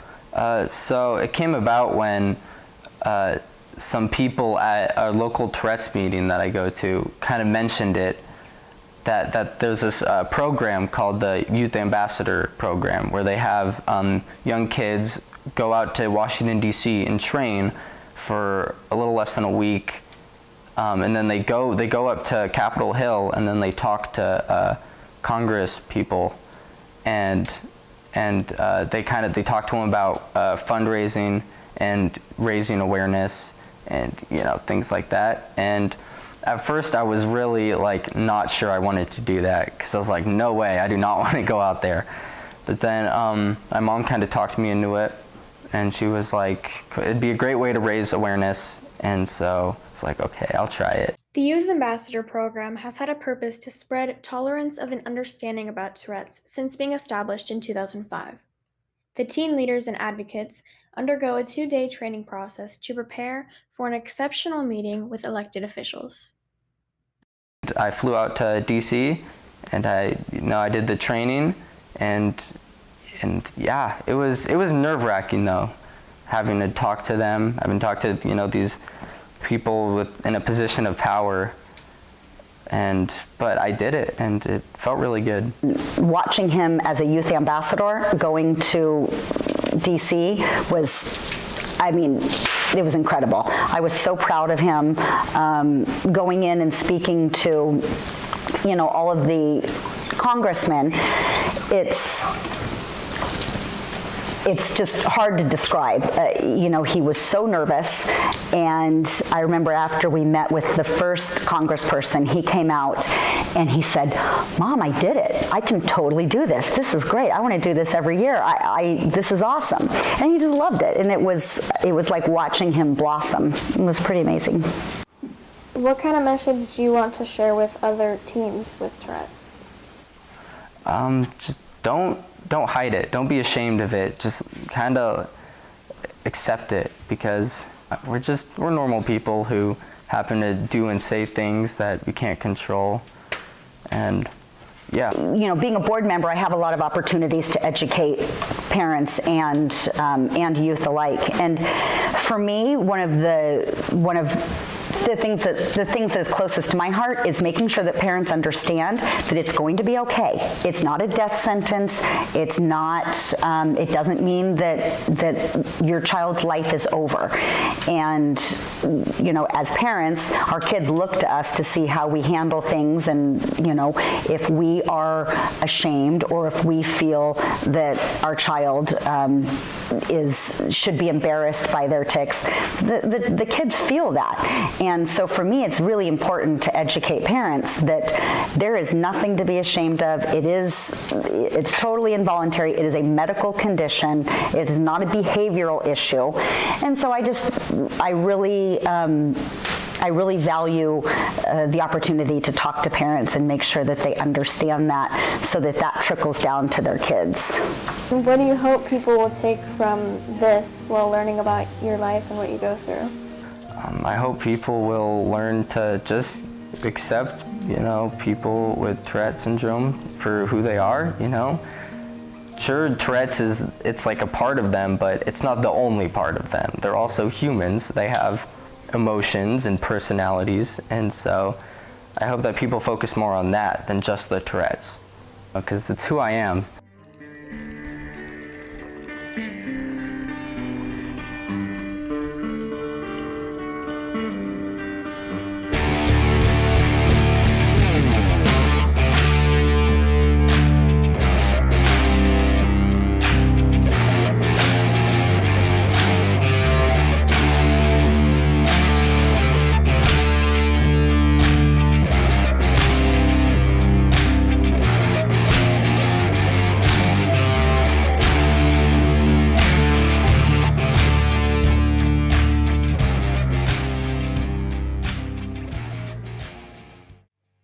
Hi, I'm Addison, and I got a chance to interview Ruth Viegas, a local small business owner.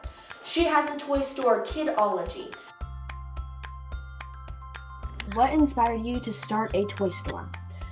So we decided to open this business here. We found a really good location. It was before the pandemic, so it was totally unplanned to open a business during a pandemic, but that's how it worked out. How did you come up with the name Kidology? I wanted a name to be a toy store that had a learning twist. The ology part is kind of like the science of something. So the science of kids, like knowing what kids want. So that's kind of how I came up with it. I put the two together and came up with Kidology.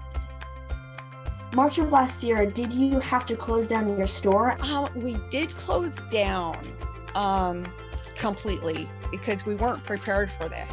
A 2-month closure, we started to get on Facebook, and we started some sort of like pickup, or we'd answer people's questions, or we'd take an order over the phone. We do also sell on a couple of third-party websites. So that did help, because we do personalize here with embroidery, and so that's kind of an avenue that we have in place on a couple of third-party websites. So we do it on backpacks, we do it on tote bags, we do it on capes, we do it on purses, we do it on chef hats. That really sets us apart. What are the challenges you're currently facing with COVID-19? Our location in the center. So we chose this location because this location is right with Fliptastics. And those classes were every hour on the hour, packed jam classes, 25 kids plus per class every hour on the hour. So that's not happening right now. So we're having limited traffic right now in the center. That's probably our biggest challenge. The center as a whole has a limited following at this time. And during this pandemic, is there a certain toy you're selling more of?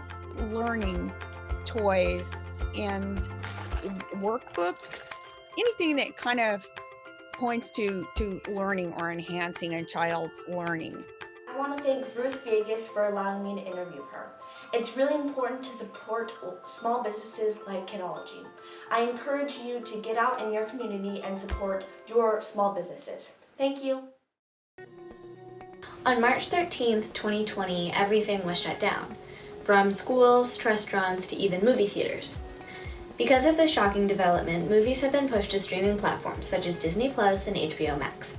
Here with me today are my family, who will be telling us what movies have been like for them during this difficult time. When movie theaters closed, I didn't think too much of it. I think that it's necessary to keep people safe.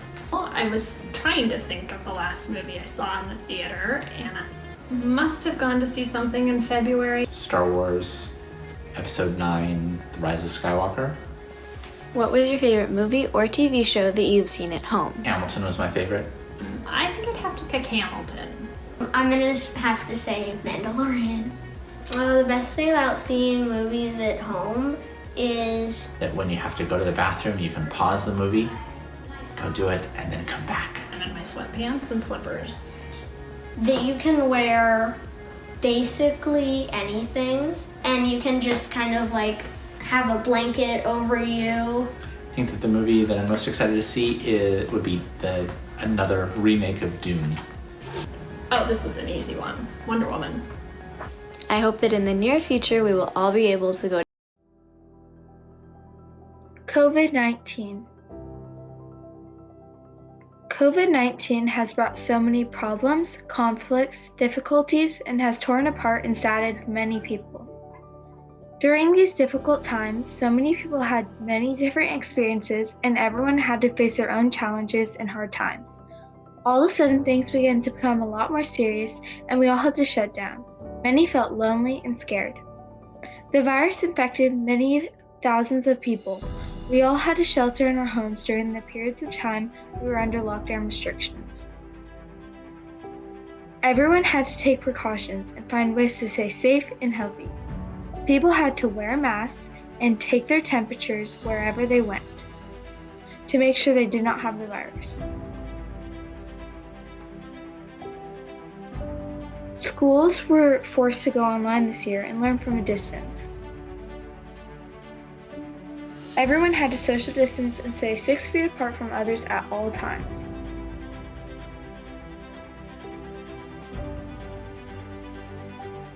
Grocery stores were affected by the virus, and many supplies were low or out of stock, like cleaning supplies, food, and bathroom tissues. Restaurants had to close down, and many cities were left empty. During these complicated times, everyone needs a little joy and companion to be by their side. Who would not want a snuggly kitten or celebrity dog kisses from your animal in the morning? Now let's move on to our interviews with 2 pandemic pets and hear how their families adopted them during the time of COVID-19.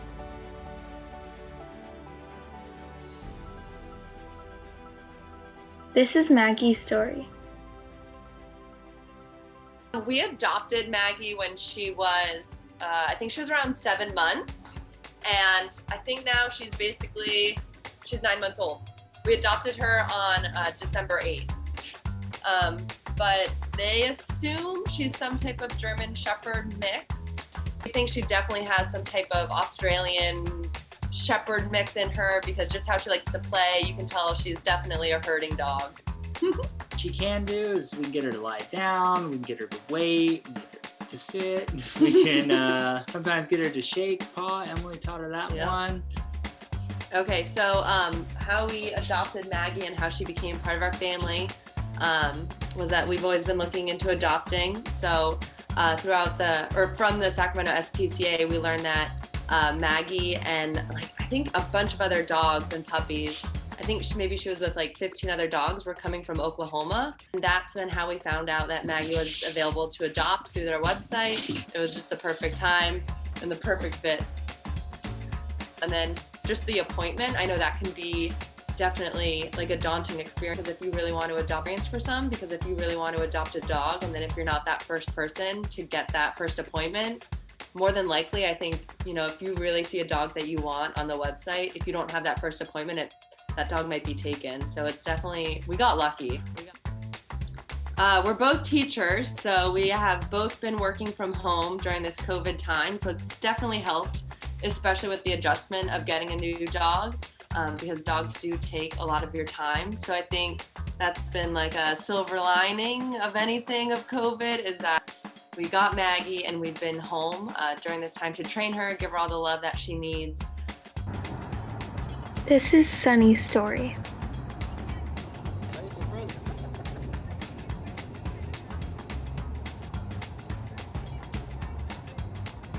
She's about 2.5 years old. It is a Jindo mix from South Korea. You want her to do? Yeah, so she actually came and knowing a couple of basic tricks since she went through doggy training over there in Korea. No, she's not gonna do it. Sit. Good girl. So. And She knows it in Korean. and a very special one. Will you go? There you go. I don't have a treat though. Sorry. Online. Well, we were first looking at shelters here Oh, that's locally, true. Yeah. but it was really hard. They kept adopting out the dog that we applied for because there were so many people listed who applied, and by the time they got to our application, the dogs that we wanted here locally would be adopted out already. So I stumbled across another organization who was rescuing dogs from South Korea to be adopted to California, and that's where we saw Sunny's profile. Yeah. But she was living as a stray on the beach in South Korea for maybe 1.5 years before she was rescued, and they knew she was owned because she did have on a collar, but it was a puppy-sized collar. So as she got older, she was 1.5 years, that collar got tighter and tighter around her neck, and so by the time they finally rescued her, it was a pretty big injury because she had grown to, nearly a full-size dog at that point, and so they had to perform surgery. We had to just submit a basic application like everywhere else, and then they called us to do an interview just about why we wanted this particular dog, what experience we had with previous dogs, and what our living situation was like, sort of thing. So once that was all approved, they had to figure out a way to fly her over here. So that entailed waiting for somebody who already had a ticket from Korea over to San Francisco, and that person had to volunteer to bring this dog with them, and we would meet that person at the airport. Not that many people could fly at that time, so we weren't actually sure if we were going to get her or not because of COVID-19. And we adopted her from the Joey and Bailey is the name of the foundation that we adopted her from, and they rescue all kinds of breeds from South Korea and bring them over here. So yeah, so if anyone wants to check them out, they're a great organization, nonprofit, and they really do a good job of making sure the pets get placed with really good families. My name is Marnie Musser. I'm the Community Outreach Manager at the Sacramento SPCA.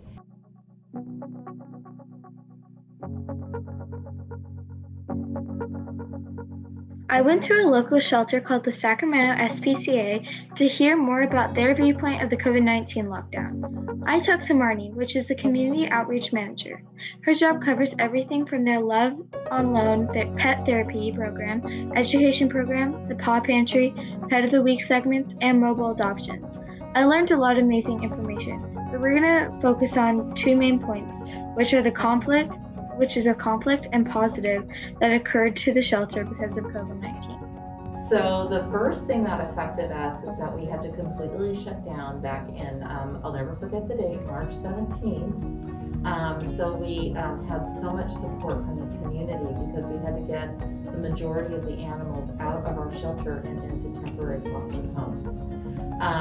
So we had over 200 animals out in our foster community that we have here. They were in foster for up to 3 months, so that was a huge impact. However, during that time, we still took in what we call emergency owner surrenders. We still accepted those even during those 3 months. We also accepted strays. So we were still open for emergencies. We just couldn't do any appointments with them. And it hurt not just us, but of course it hurts the community. So it's impacted us obviously across the board. The other area it's impacted is that we're not able to do a lot of outreach. So the positive side for COVID is that when we did completely close down, we said, okay, well, what services can we provide to the community? So we created the Paw Pantry, because one of the things that we thought about is how can we divert animals coming into our shelter, because that's our biggest goal, is that people don't even need to bring their animals to a shelter. So what can we provide for them at this point where people are losing their jobs or their hours are being cut, so that they can keep their animals. So we thought we can provide free food. So we started that actually on April 1st, and we have continued it to this day. And it's we have it twice a week. Yeah, there's no income requirements. We don't care how much money you make. We just want to be here for that safety net so that you can keep your pets at home. So we've done what COVID has done. It's made us have to think outside the box and in different ways where we can reach the community. This year has been extremely hard, and COVID-19 has caused so many complications. Having pets around with you will, without a doubt, bring a smile to your face and put you in a good mood, just like these pandemic pets have done to their owners.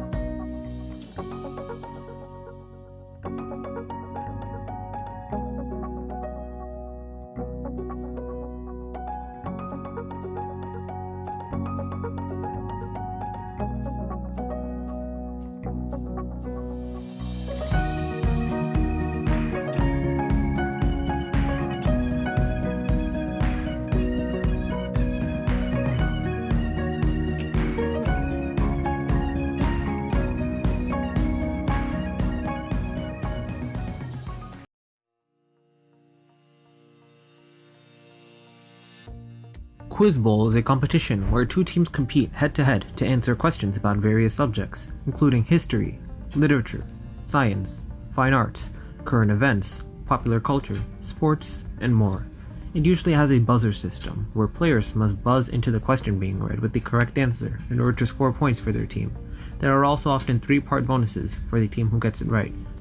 I think mainly it was hard to get non-males to join, or less actually join than retain them in the club, because so much of the Quiz Bowl like questions, like they're so directed towards males. Like if you look at like trash is mainly the introductory kind of set for someone that's trying to get into Quiz Bowl, because it's the stuff that people know, right? Like pop culture and sports. But you never hear a lot of so to speak, girl trash. Like if you won't really hear, you'll hear more sports than necessarily something that a girl would be very interested in. And that's a problem, I think. Like I think the writing itself needs to be directed more towards girls, so we have a higher rate for girls to join the club. This American tennis player often plays doubles matches with her sister Venus. She has won 23 major singles titles, the second most in female tennis history. That's an example of a Quiz Bowl bonus. This would demonstrate a question in the pop culture distribution of Quiz Bowl, which would be written more towards girls because Serena Williams is a role model in female sports. I feel like this year there has been a better parity, but as of now I still feel like that's more of chance. And I feel like there might be less females just because, for me personally, before I joined Quiz Bowl, I felt like it was kind of an intimidating competition. And the competitive format really depends on the person's personality. For Quiz Bowl, you have to be confident, you have to be strong and be reckless, and maybe girls don't feel that way as so much as boys, because boys are encouraged to do things like throughout history. Boys are encouraged to do competitive things like sports and are geared to do many things that girls aren't supposed to do. Girls are supposed to be, they're supposed to be soft and gentle, and maybe that's carrying on. And some girls, in many other clubs, the girls are dominating, but in Quiz Bowls and Science Bowls and more competitive things, we haven't had as many girls there as many as boys are, and that could be one of the reasons why, because they just haven't been encouraged to do competitive things throughout the years, and hopefully that changes for the future?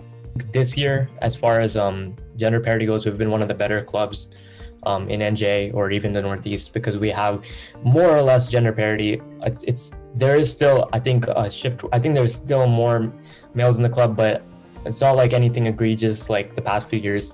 I think we've done that because we started trying to build the confidence of each of the members of our club. You know, like you can't have every time we send a team to scrimmages, we make sure, okay, we're gonna have equal boys and girls on a team, equal boys and girls on each team, like that, so we can have a kind of more confident members just on from both genders. The club started out with a lot of males, and our school recruits a lot of members through word of mouth or like knowing other people. And if you start off with a lot of guys, then they'll ask their friends who tend to be guys. It's very rare for guys to have friends like that they can ask, that they know well enough to be able to think that they could ask and would be good at it.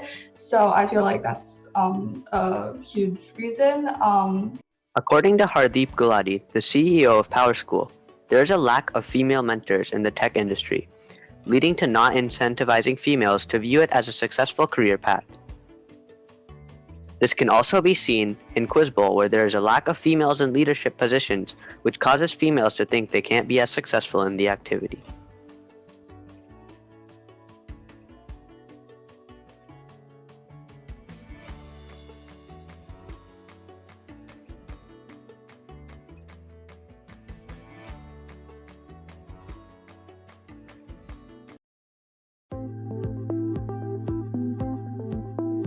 Life is more than what you see at Society for the Blind. Over 5,000 children and adults with vision loss across 27 counties in Northern California are served by the Society for the Blind each year to discover, develop, and achieve their full potential through a variety of classes and experiences. Now let's meet one of my coworkers. My name is Deborah, and I am a Sutter alumnus. I graduated from Sutter in 1966. At Society, I learned how to use skills and maintain that independence. One of those skills, and probably the most important, is the skill of mobility, to be able to walk around and travel safely. The other thing that I was afraid I would no longer be able to do is read, but I learned how to read and write Braille and maintain independence by labeling the things in my kitchen and my appliances. So, Sutter Miners, don't ever give up. Go Miners! Recently, the windows to the Society for the Blind were vandalized. In addition, a van used to transport blind seniors was stolen. Please consider donating to Society for the Blind at societyfortheblind.org to repair these damages so that training can continue and lives can be changed for the better. Hi, I'm Taylor, and today I'm going to be talking about my swimming career, which includes how I got started with swimming, how the last 4 years went, and what I'm looking forward to in the future, so let's get right into that. When I was younger, swimming was meant for me. I always wanted to swim no matter where I was. As I got older, I started swimming at the Natomas Park Clubhouse for a year. I noticed that I was just a natural swimmer. After getting more practice every day, I went to a more competitive swim team called the Aqua Knights. We had started to compete in swim meets, which is where you race against other swimmers. I swam there for about 2 years. One of my coaches left the team, so I thought that I would do the same. I changed places from the Aqua Knights to the West Sacramento Dolphins. I swam there for a year. Overall, it went really well. I got better and better and won more ribbons. Over the years, I definitely have achieved a lot. Some parts were challenging for me and some were easy. I'm looking forward to swimming at the Dart Swimming Clinic. I'm really excited to compete against other swimmers. I'm hoping that this will lead me to a future career and job in professional swimming.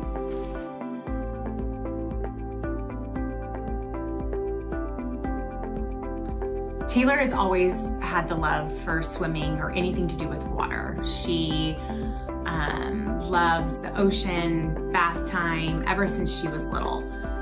So when she was around 8 or 9, we decided to put her on a non-competitive swim team, and she loved it. She excelled at it. She did very well. So from there, we decided to put her on a competitive swim team, and so she's done that the last 3 years.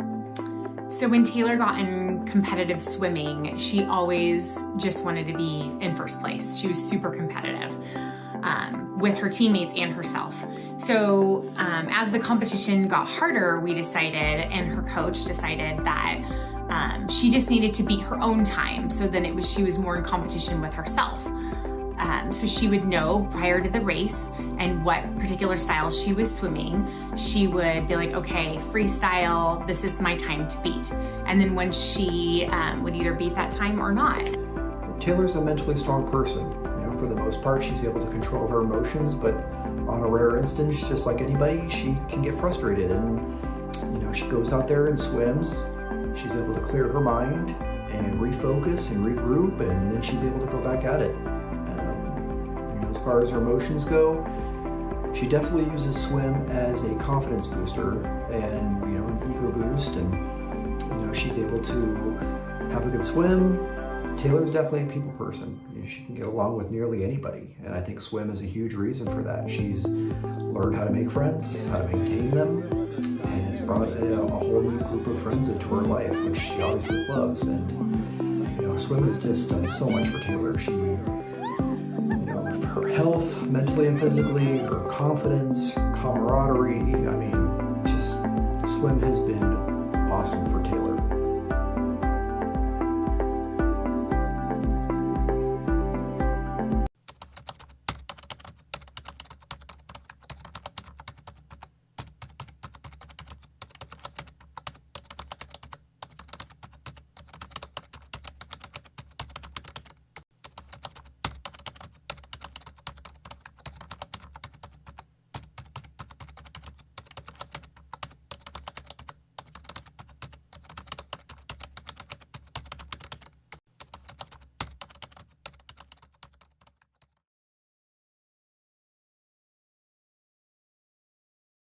We've all heard of the word racism before, whether in history class or in books we read or in conversations we hear.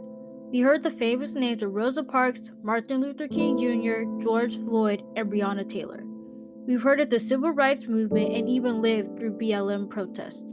But even though these two historical events are 66 years apart and a lot of progress has been made between then and now, there are also a lot of unfortunate similarities. The civil rights movement was started in 1954. At this time, people of color weren't allowed to eat at certain restaurants, go to certain schools, or even use certain restrooms because the locations were all white. They didn't have the same opportunities as a white person did with certain things like getting a job because of the color of their skin. People grew tired of this, and this led to the civil rights movement. All over America, people came together and protested in many different ways and inspired others to do the same. On December 1st, 1955, Rosa Parks took a stand and refused to give up her seat on the bus to a white man. She was arrested, but this inspired people to boycott Montgomery, Alabama bus, and the outcome being that the bus rules violated the 14th Amendment and segregation was no longer allowed on the buses.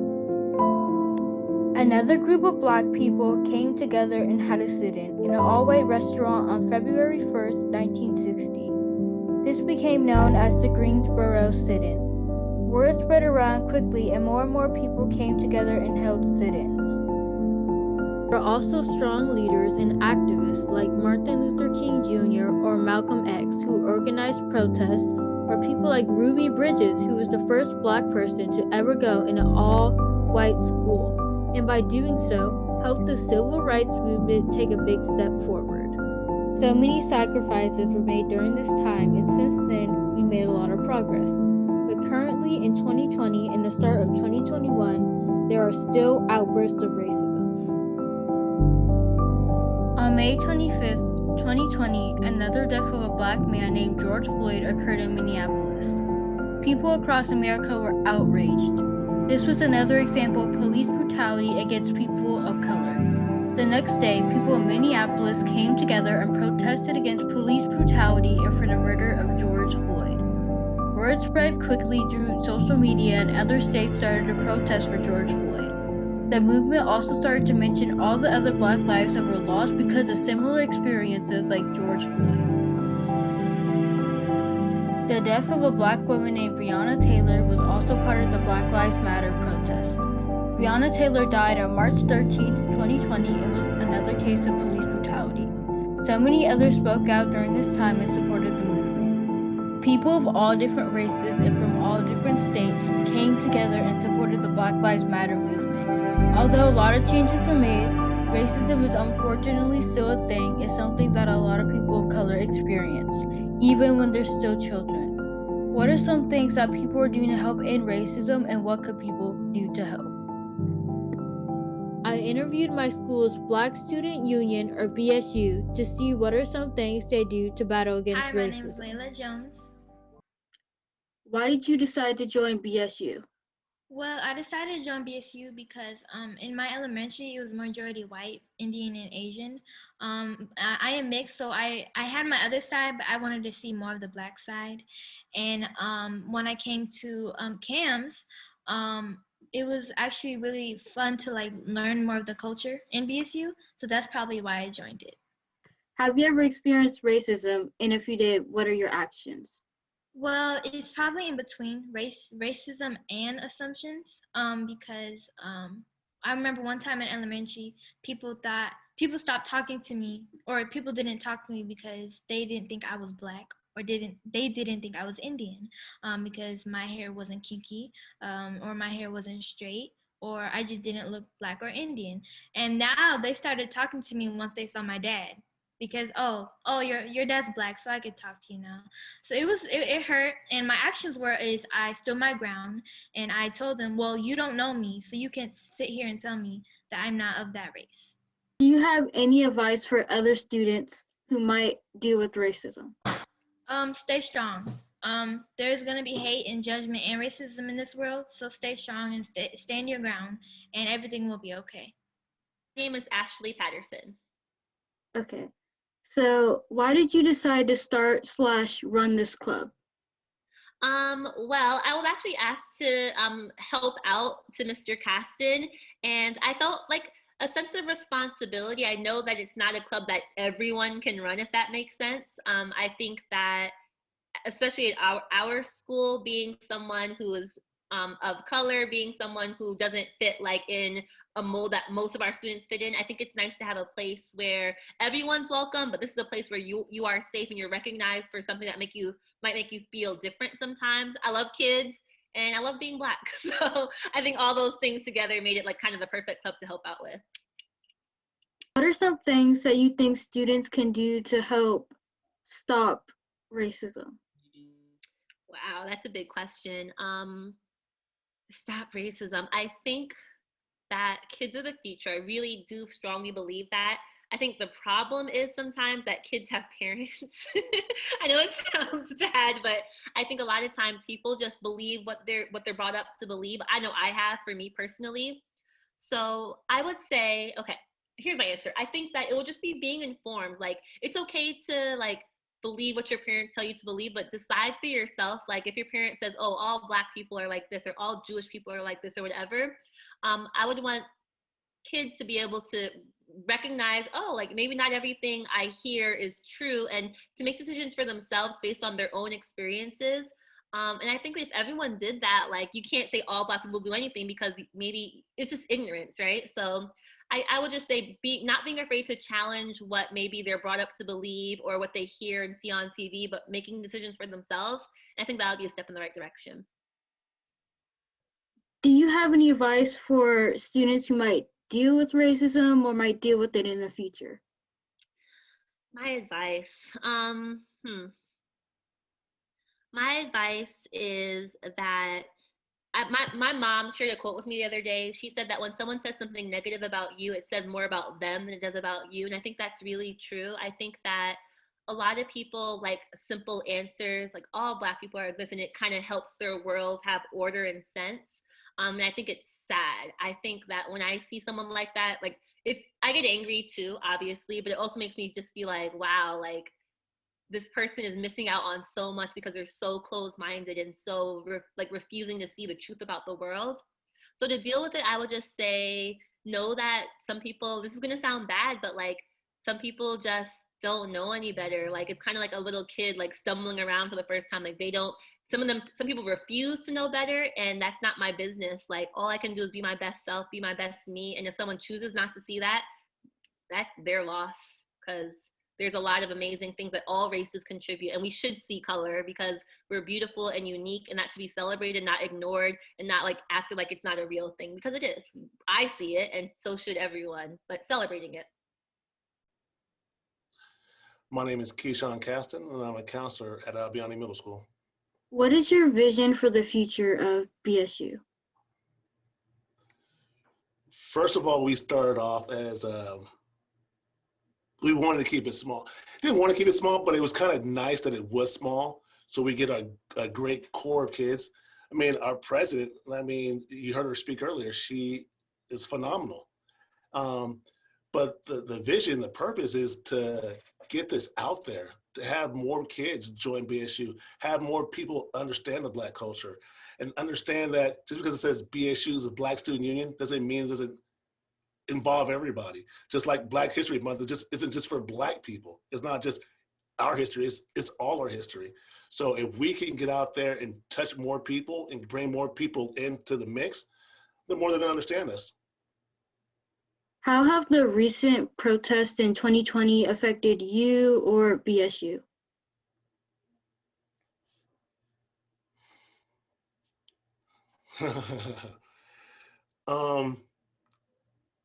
Just as a Black man who's going on, 47 years old, just to see that we as a society, as a country, have not evolved as much. Me as a Black father having to, still have to worry about the safety of my kids, knowing that I'm going to have to have a talk with my son to let him know if he comes into an altercation or situation where it involves a police officer, how to behave, because he can't behave like, a white kid. We had to handle ourselves totally different. So just having that. But I think all these incidences, racial incidences, I think it kind of woke me up. Maybe I got kind of comfortable, but it still lets me know that there is still racism, there's still injustice, that and the fight has to go on, and it starts with education. Just saying that Black lives matter, you shouldn't even have to say that. My life is no better or no less more important than another person. So these riots, these movements, I don't like riots, I don't like violence, but it's necessary.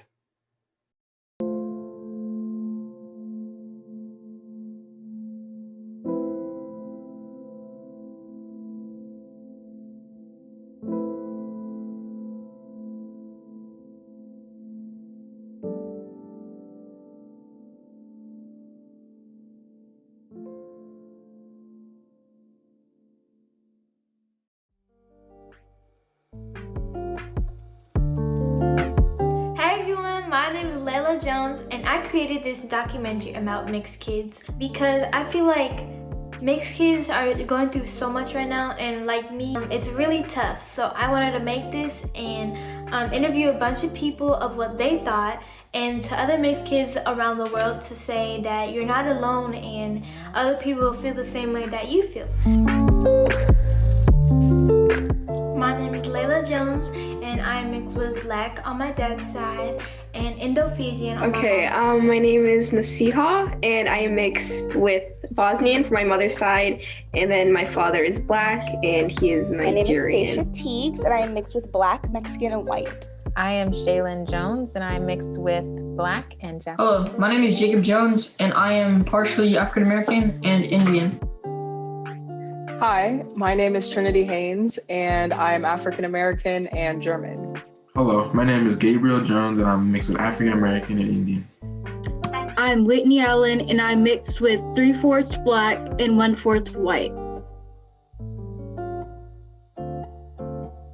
It's kind of like this in-between ground of always, oh, you're white, so you can't even feel like, from the Black side of it, it's like, oh, you can't even feel like you experience racism. You have that white privilege. You're half white, so you don't know the real struggles of being actually Black. Being a mixed child in a diverse society has its perks and its downfalls.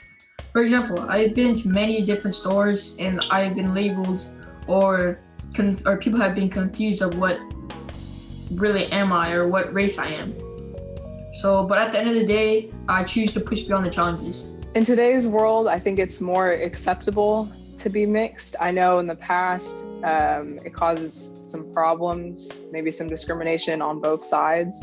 But I know today people are more accepting, even though you can still catch the occasional joke once in a while from people that aren't as accepting.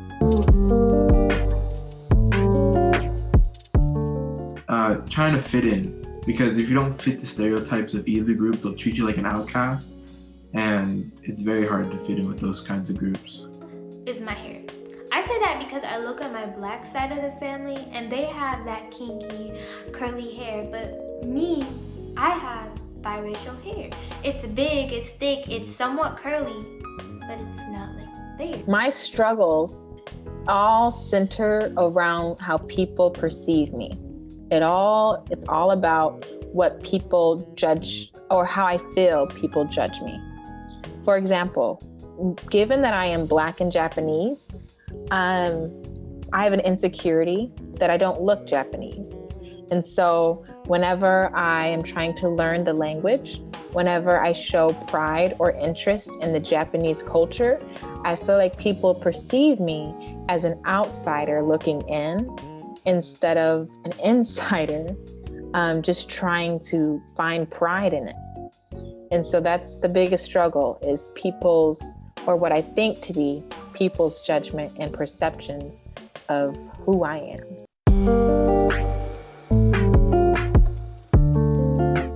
I think when I was a little bit younger, maybe, especially because the environment that I grew up in, went to a school that was predominantly of people that were white. So being someone that was an only mixed girl there, or maybe only of Black culture, I think it was I had a little bit of doubts of myself back then about who I was. But I think as we got older, I started to accept who I was and be better about knowing who I am and be confident who I am. So not anymore, but maybe when I was younger. Yeah, especially when it comes to like my hair and like my skin color, it's just like, well, I'm this race, why don't I look more of this race? Why is my hair not like this, and why am I more darker?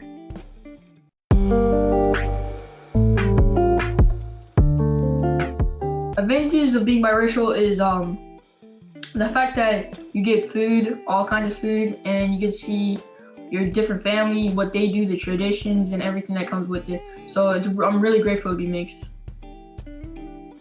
Having multiple avenues to express your culture and understanding that there's no one culture that trumps the other or one that's better than the other, but having that cultural difference really helps you understand that everyone is beautiful, regardless of your race. It's kind of an advantage and a disadvantage at the same time, because like in today's media, there's the newest rage is having the biracial babies, because it's like, oh, the mix of all the best worlds, and I don't have to deal with like really kinky hair, but I still get those like really like cute curls, and it makes me really happy. And it's also like I can see myself from both of my parents, and then I also get to experience the world from two different perspectives, because I do have that. I see how I'm like, what it's like to be treated as a Black woman, but also as a white, not really, but white woman. So it's kind of like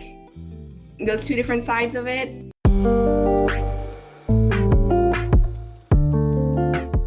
I wanted to be more of the African American side, which is my dad's side, because I enjoyed the fast-paced culture and I enjoyed all my family members. But as I grew older, I began to realize that I had to enjoy both cultures because I had the best of both worlds. So I appreciate both cultures now. Unfortunately, growing up, I wanted to be more Japanese than I was Black. And that is because I never ever saw examples of beauty, like beautiful people that were, like Black wasn't considered to be beautiful, which is sad. Like I remember thinking when I was in around 5th grade, 4th grade maybe, my dad, he got my hair done and I got braids and I hated it. I said, Dad, I remember saying this like it was yesterday. I was like, Dad, I look like Alicia Keys. And I think about it now that I'm 22 and I'm like, what's wrong with looking like Alicia Keys? What's wrong with having braids, you know?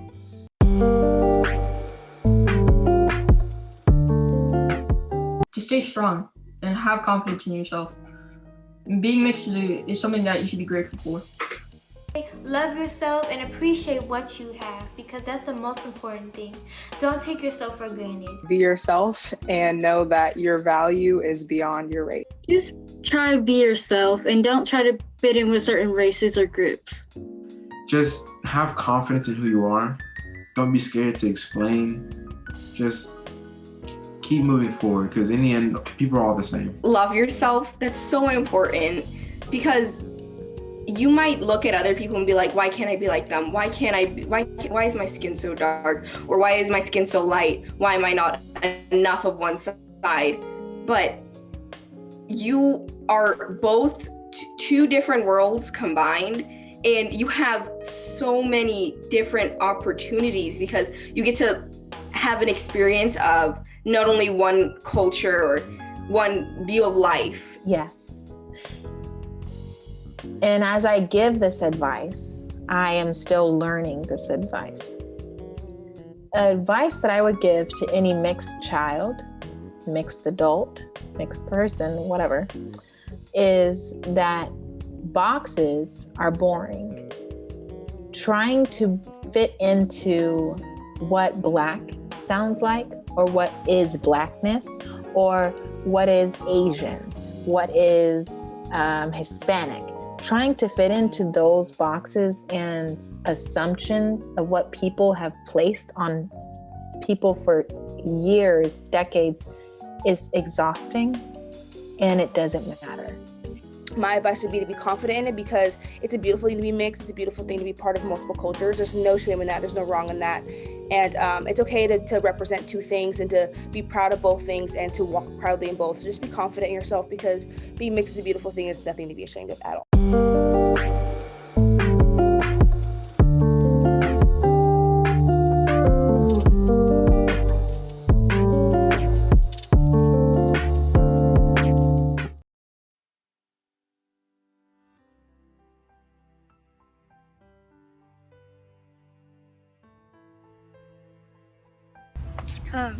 I would think just nice people, or anything that makes you feel happy. Someone who's nice on the inside and cares about others. A person who's just confident in themselves and they feel like they're perfect. A perfect body and having like clear skin and looking good to everyone else's eye.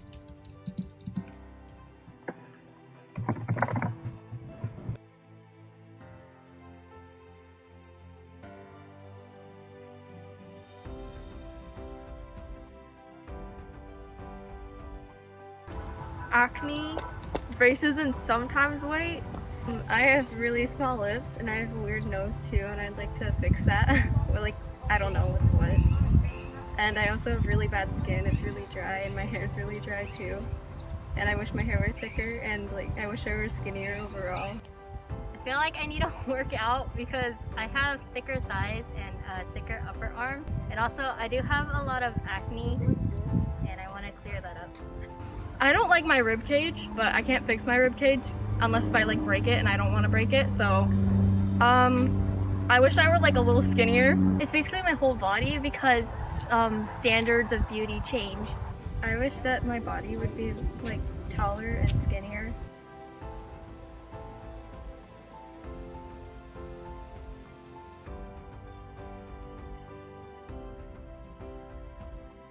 I'm jealous because like they have the perfect hourglass bodies and stuff, and like they don't have like as much fat and stuff. Sometimes I wish I could like be like them, but I also realize that they could edit their photos. I feel like the people that are able to show what their body actually looks like, that's great. But a lot of people just edit it to make it seem like they're better and they meet society's standards, but then that makes everybody else feel like they have to do that. And it's just problematic, I guess. I feel really insecure, but then I realized that they Photoshop so much. I feel like as long as a person is confident in themselves and like they like themselves, that's good. But like if you lie about having plastic surgery and stuff like that to like make an ideal body shape to like younger kids who don't understand that, then it's kind of bad.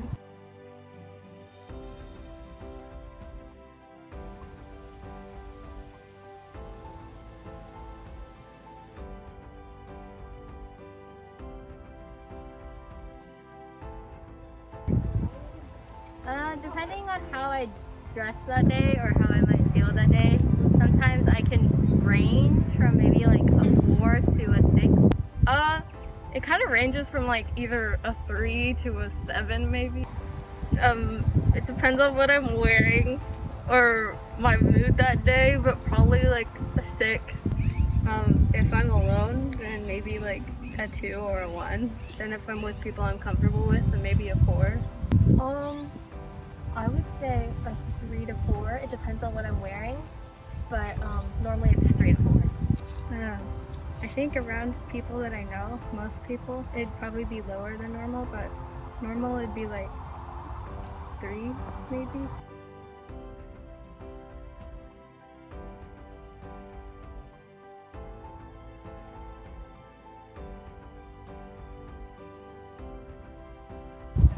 I either don't feel comfortable on what I'm wearing, or I'm worried about what people are thinking about me.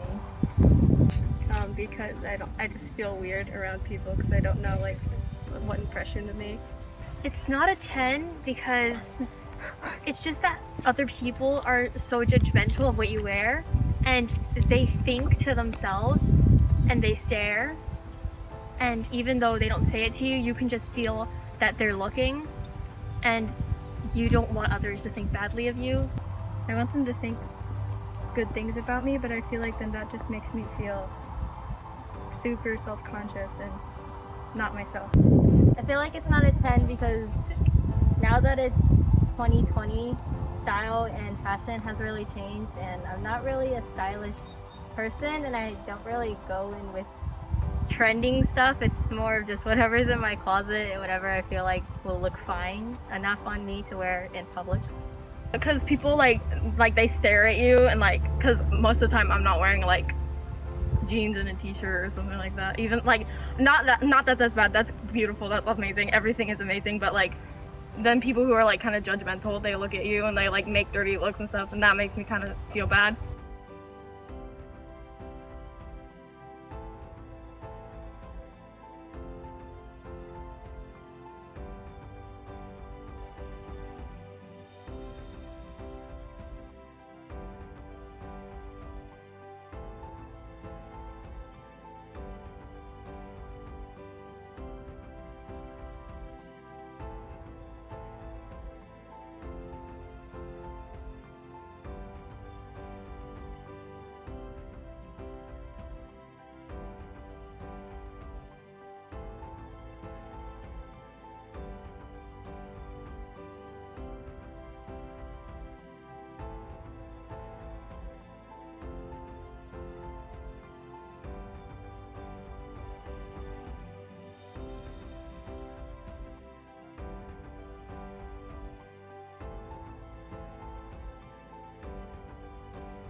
I am great. I am kind. I am unique. I am extraordinary. I am caring. I am perfect as who I am. I am me!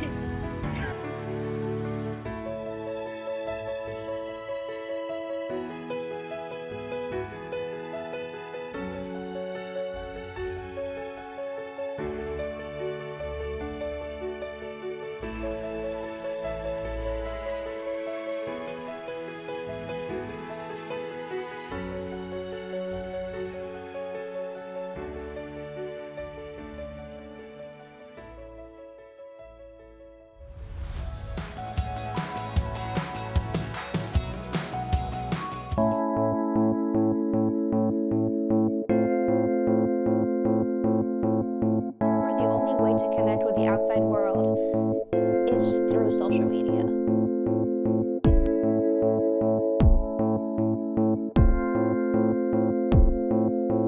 The fear of missing out.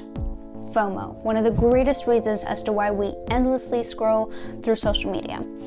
And I've been having this really huge urge to just cut it all out. That includes Instagram, TikTok, Snapchat, Facebook, LinkedIn, Twitch, you name it.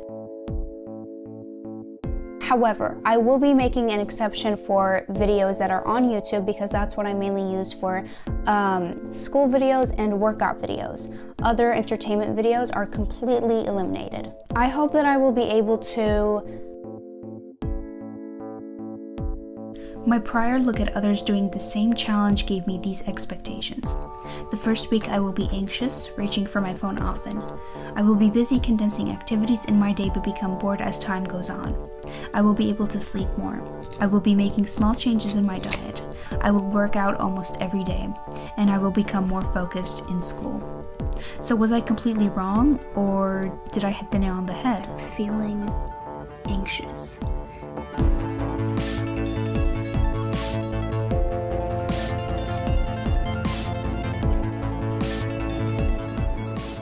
But it was not all pretty. I had my doubts. It's like one side of my brain is telling me it's just withdrawal signs because it's addicting, so you're obviously naturally gonna feel this way. But another side of my brain, it's like, what if someone texted you and you're not answering them right now? I started tracking how I felt 3 times a day, the amount of hours that I slept, how many hours I exercised, and writing my thoughts down. The first week was mixed. I didn't reach for my phone as often as I thought I would, but that was because the fact that I had deleted social media never left my mind. It was all that I thought about. Eating became all about the food itself, not about the perfect show to watch while eating. I started taking more time to spend with the people that are around me. And weirdly, chores were becoming an activity that I no longer dreaded. Almost fun. Almost.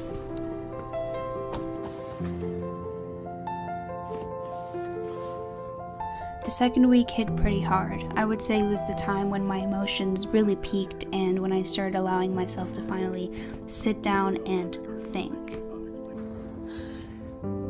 Today started off fine. We were doing great. We were doing awesome. We were doing our little thing.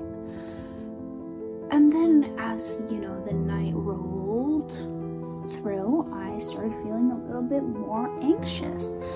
And I don't know why. Today, I am in immense pain. I can do the chemistry test. I just don't know if I can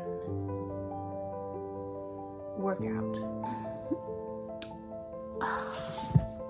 I got a 16 out of 14 on my chemistry quiz, and I would just like to pause for a moment and say that I was so focused on the fact that I lost 4 points that I said the quiz was out of 14 instead of 20. But I do realize that this is not a terrible grade. I am a perfectionist and I have really high expectations for myself, and that is something that I need to work on. This is one of those moments where I had to confront those feelings. I honestly don't know why or how, because I was like sure of my answers.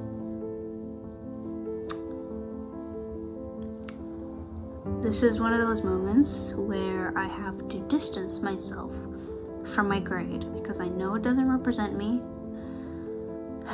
It's just a stupid number. And I have to move on and do better next time because that's all I can do. How am I feeling right now? I feel like I need to get headphones, blast them on the highest possible volume, play a song, and just lie down. Yeah. Week 3 was by far my best week. It was when I started noticing those little things that I wouldn't usually notice, and things started turning around, just like these turnips. Aha. Get it? Turn it. Okay. My parents asked me to cut some vegetables, so let's get started. It's so pretty. It shows as magenta, but really in real life, like it's purple, not pink. My parents like to cut it up and into squares and make it into like they boil it and make it into a soup. Personally, I don't like the taste. I think it tastes too bland and I would rather eat something else. The texture is sort of, when you boil it, sort of similar to potatoes. A potato is a bit more stiff, but I think a lot of people will like it. During week 3, I also decided to make some banana bread because why not?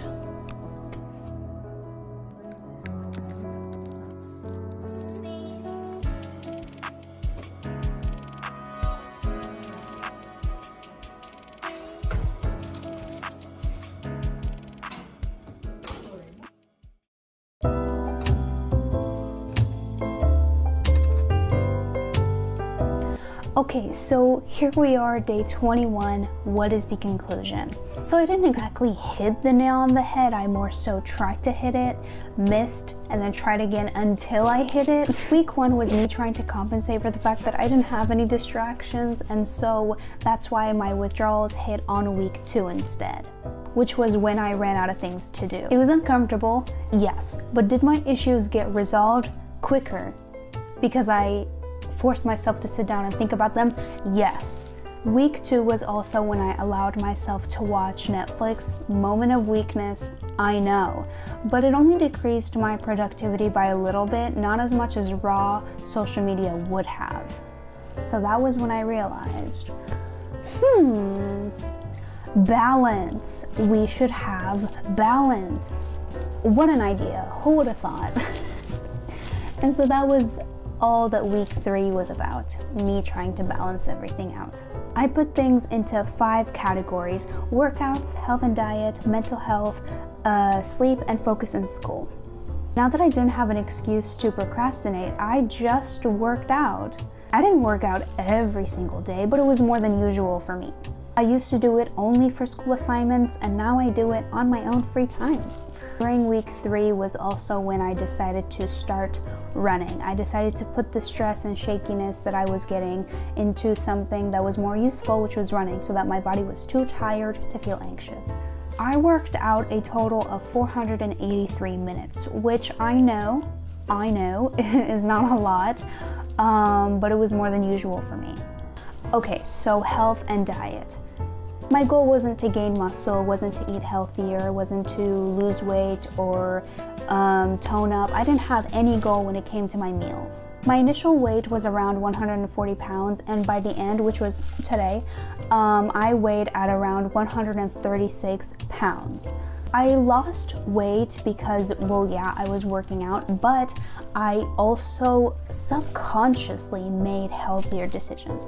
And by that, I mean just the little things, like tiniest changes of, for example, when you go out to order a coffee and you get almond milk instead of regular milk. It was tiny, it was barely noticeable, but it did make a difference. Okay, so mental health. I recorded how I felt 3 times a day, 8 a.m., 3:15 p.m., and 8 p.m. on a scale of 1 being really bad and 10 being, oh my god, I could not feel any better than this. During the beginning, I was feeling a little bit low, and you can see the ups and downs starting to happen at around week 2. And then towards the end, I rarely had any bad days. It was all 6 and above.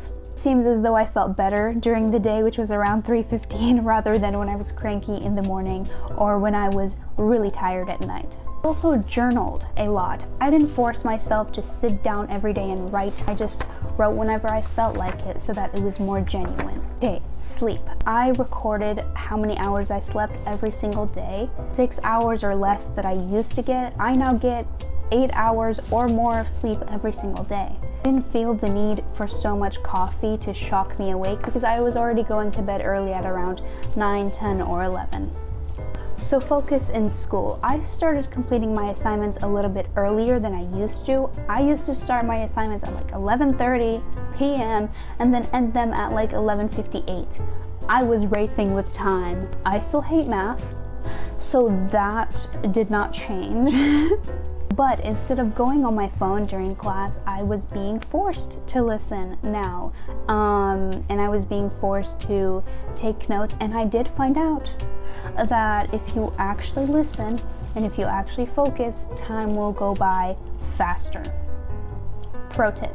Okay, so I'm not here to tell you to cut social media permanently. It does have its benefits. However, I do challenge you to cut it out for 21 days. Why 21 days? Because it takes 21 days to form a habit. Oh, but I can't. I want to connect to people. Oh, but what about my business? Oh my god, but I want to connect with my grandmother. Your brain will make excuses for anything. Just do it. If I could give one tip, it would be to turn your notifications off. You have no idea the amount of times that I was in a state of flow when working, and then I got disrupted by a notification, and of course I opened it, and there goes the rest of my day. This was my journey. I hope it inspired you in some way. I do challenge you to cut social media for 21 days. Try it. What are you gonna lose? You're not gonna lose anything, I promise. If you're wondering, am I going to download social media now that it is over? I don't really have the urge to re-download them back. I don't feel the need to do so, so most likely I will not. I have confidence now in myself and my actions, and I like it. 21 days ago, I would not have been able to say all of that. That felt good to say.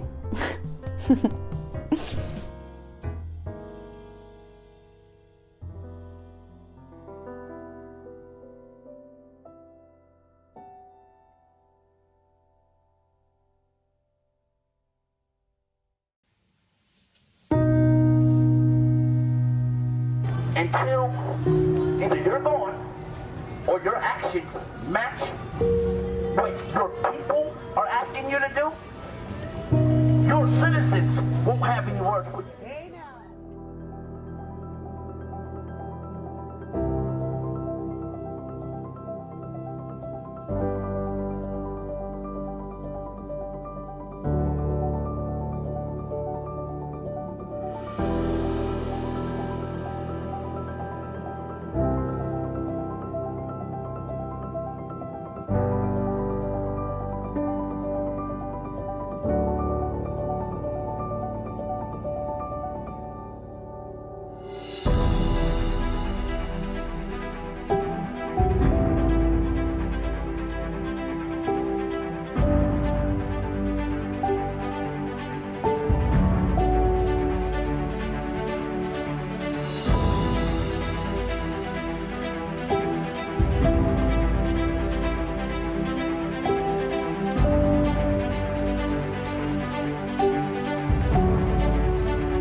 your prop?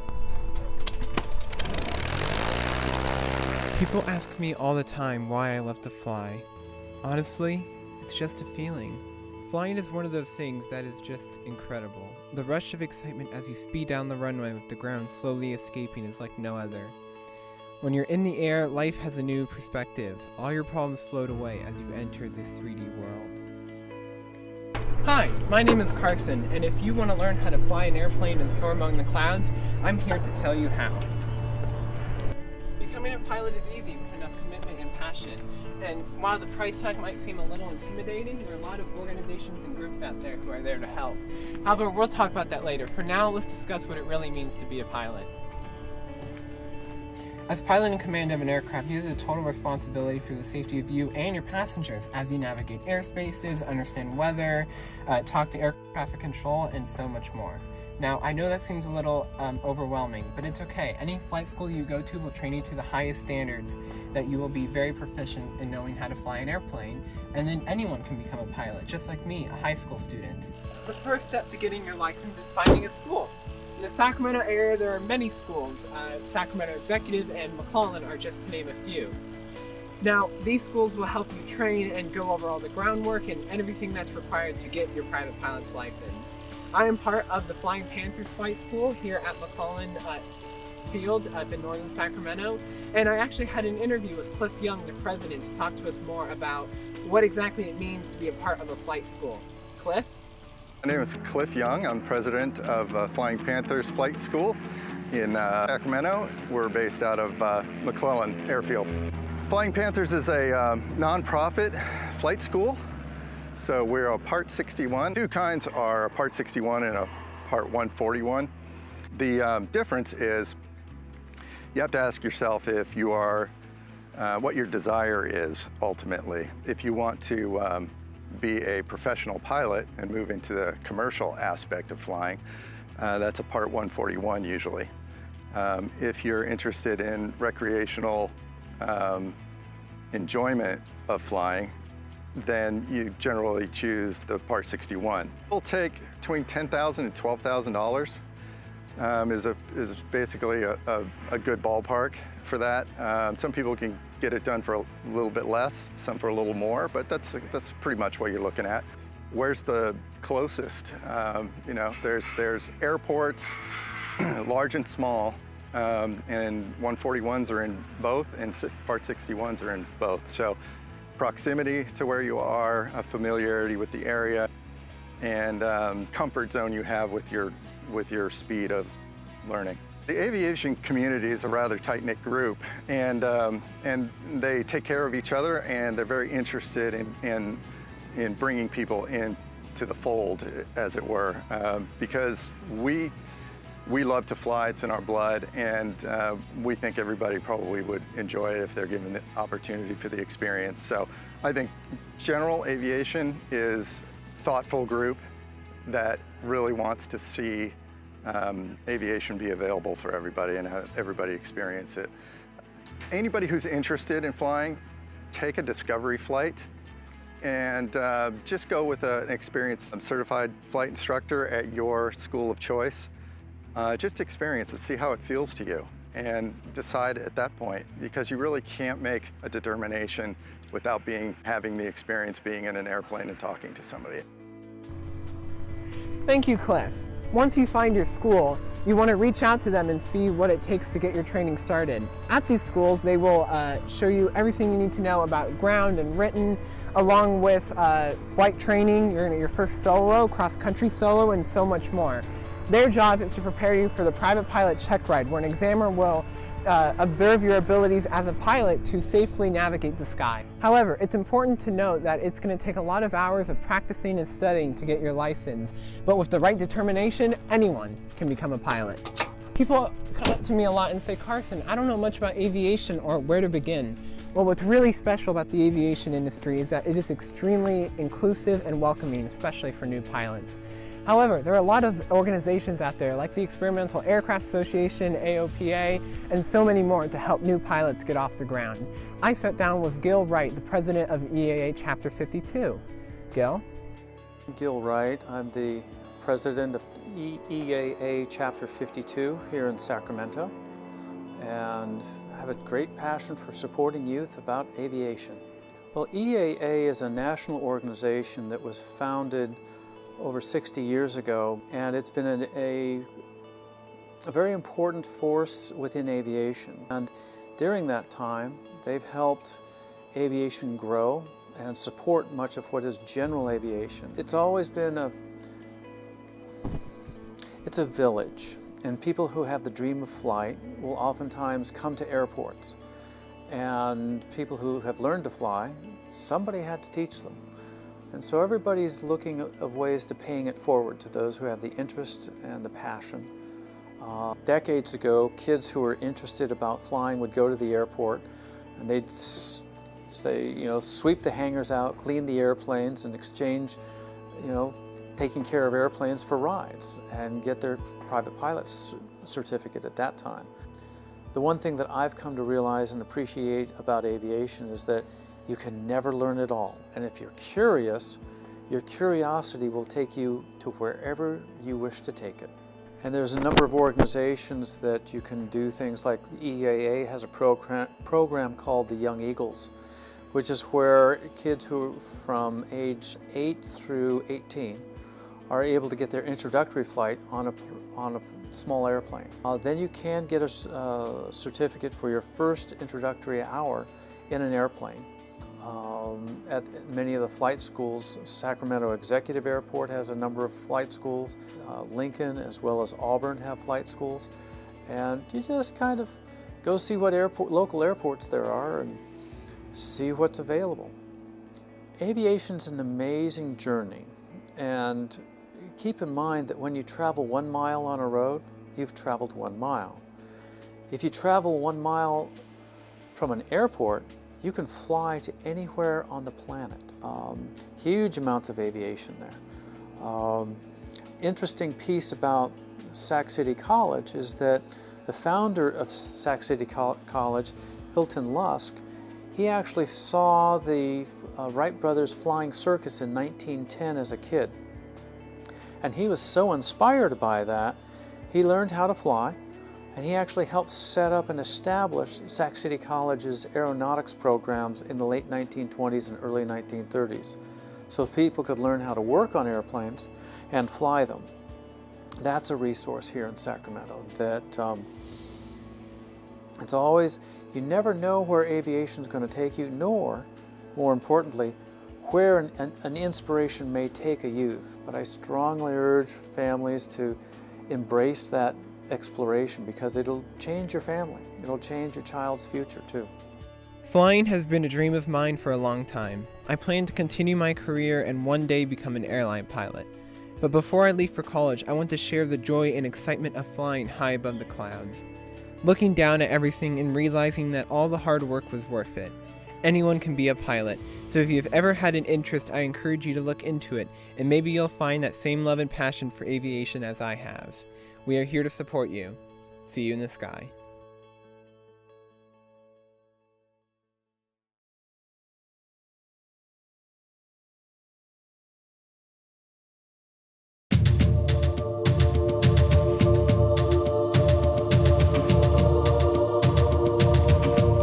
Food deserts, not to be mistaken by food desserts.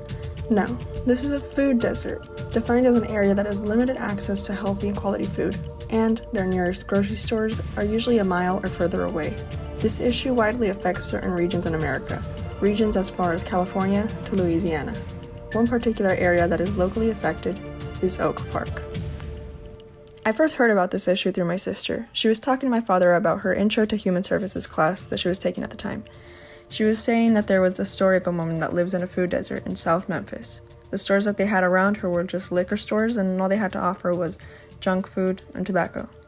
My name is Irma Garcia, and I am a preschool teacher who's currently studying social services at American River College.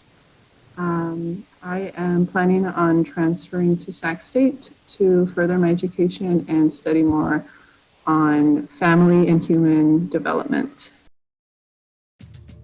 In contrast to food deserts, there are food oases, which are areas with an abundance of access to supermarkets filled with great quality food at an affordable price.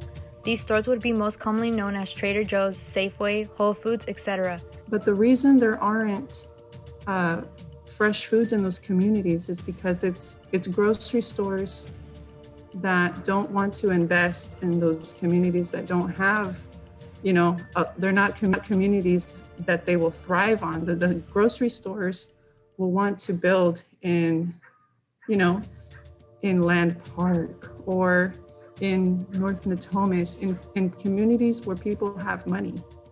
So that's why these grocery stores are just not there's very few in poor communities, because if there's not a lot of money in the community, then they're not going to expect a lot of profit.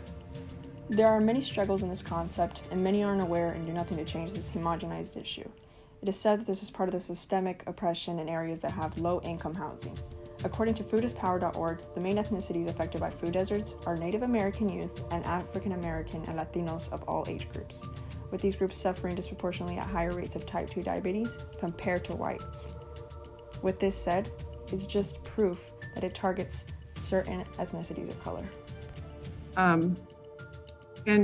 Food hoarding can also perpetuate this obesity in these communities are already experiencing from eating over processed foods. And it's a vicious cycle. In a way, it keeps people poor because they are not really running on good fuel to think better, which affects every aspect of their lives. So with understanding that, it seems like an obvious thing that if you want a solution to food deserts, you would offer cleaner or fresher food to those poorer communities. There are many times that people in these neighborhoods don't have their own cars, so they use the bus to get from home to their grocery stores. This can take a lot longer than to simply drive over to a store, so imagine being dependent on public transportation during a pandemic. In human service class that I took, that I first heard about food deserts, I learned that individuals who live with food insecurity tend to binge eat or they food hoard. What this means is because they don't know when their next meal will be, they will overeat to prevent hunger later, or they store a lot of food to prevent from feeling food insecurity later. And it's not only the health concern, but it's a psychological one, like I emphasized earlier. Food truly is key to life. It genuinely is and affects every aspect of life, from our economy to our health to our performance in life. Food is the root of our economic problems as it affects any race and any class. Food is fuel for our health. If we run on cheap fuel, then we won't give our best potential. And if we don't feel our best, we will overall have a hard time to, quote unquote, make it in life. So yes, this is a food crisis and it affects many factors in life. So essentially, the poorest communities, the communities that need the most support, are the ones that are being deprived of the foods that will allow them to lead healthier lives, which change not only one's physical health, but also mental. Yeah. Because this problem is deeply rooted into many aspects of our society, it's difficult to find a single solution to this problem. Many things would have to change the way that we are systemically structured, because these communities are being deprived of their basic human rights, and the one thing that they are asking for is not a luxury, but it's a basic necessity, and it's just a grocery store to feed their families. As simple as it is, it's what communities need. Overall, I hope that what you can get from this is simply awareness and become more involved in your community in order to reduce food deserts one by one. Food insecurity is a worldwide problem and we need to take action. I'm sure this issue would be new to many people, and so thank you. Definitely, thank you for having me.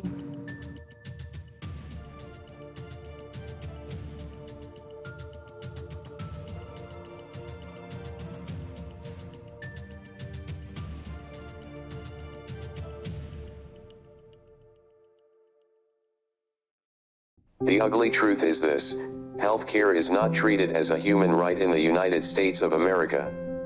This fact is outrageous, and it is far past time that we change it. I believe there are few issues more significant, few issues more impactful to the lives of everyday Americans than the ever-increasing cost of health care and the lack of access to vital treatment. In 2018, 8.5% of Americans did not have access to health care. When American citizens don't have health care, how can it impact not only individuals, but entire communities? The future president and Congress have a responsibility to take care of the American people, which means amending our fractured healthcare system that currently causes countless individuals to have inadequate access to the care they need and deserve.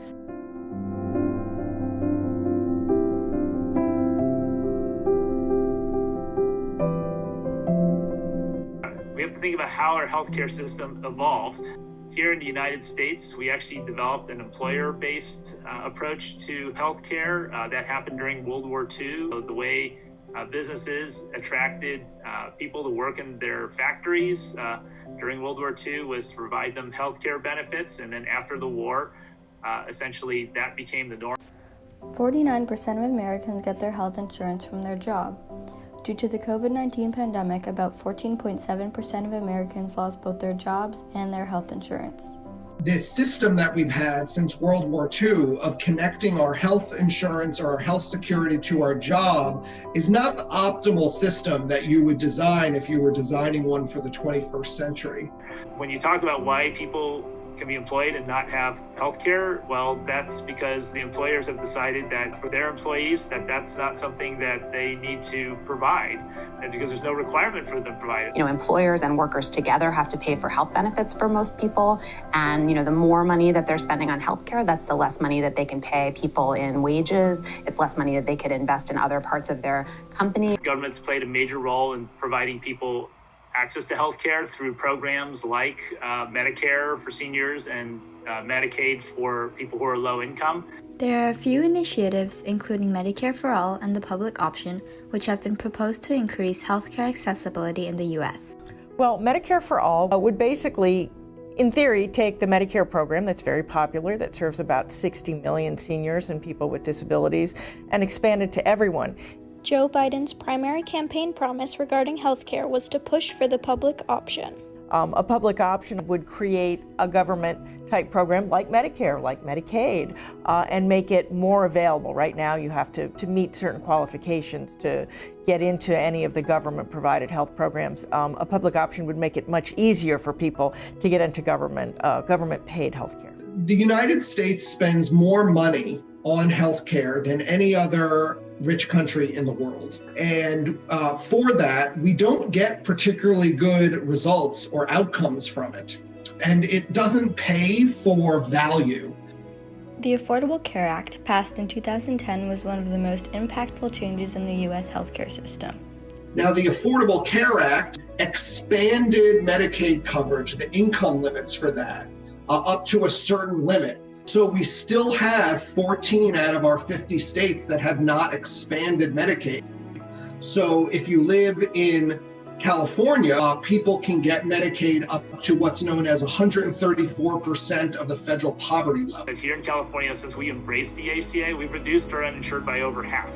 When Trump was president, he was trying to get rid of the Affordable Care Act.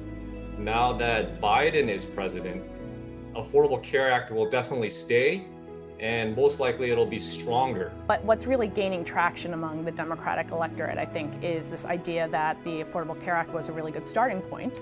And how do we build on that? When someone has poor health, it not only affects themselves, and it doesn't even just affect their immediate family, it affects the whole community. We have to start to realize that the health of one person is directly related to the health of each other. Everybody is harmed when somebody doesn't have health care. Certainly access to health care is very important. It's only one component in health, right? So That's why we need to think about what we call health in all policies. So how we build our roads and where we put our parks and the type of housing we have all impacts health. So we can't just depend on health care to take care of all of that. Certainly healthcare has a profound impact on our lives. With the election that happened, the whole landscape of healthcare is going to change. You know, Biden says that he's going to make all these changes, but the president can't make changes by himself. The, employment-based insurance coverage in this country only covers a relatively small percentage of the population, and an even smaller percentage is it adequate.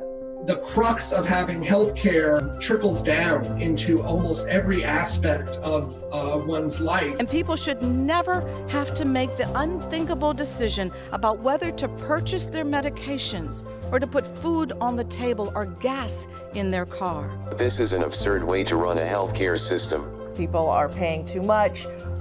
Most people have insurance, but a substantial number of people still do not. A lot of the people who do have insurance literally can't afford to use their insurance. Everybody agrees that we need to fix what's broken. That is why I am here today, urging you to build a more rational, fair, efficient, and effective system.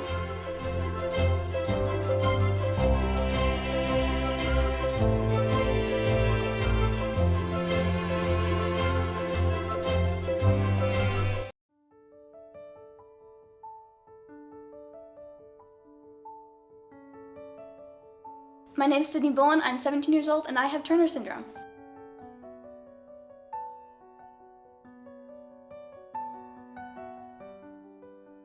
Turner syndrome is a genetic disorder caused when chromosomes are deleted. So the mutation itself is called deletion. Deletion can affect a lot of different things.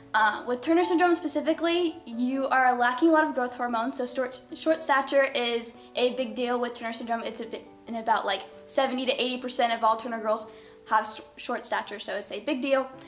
Lots of hormones get deleted, so puberty is definitely compromised in that situation. And your immune system is lacking enzymes and things, so it's very compromised.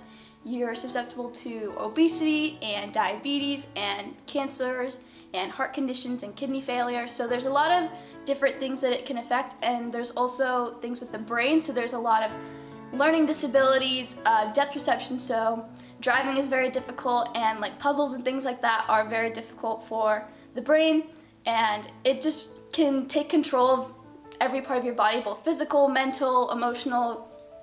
Basically any part of the body can be affected by Turner syndrome.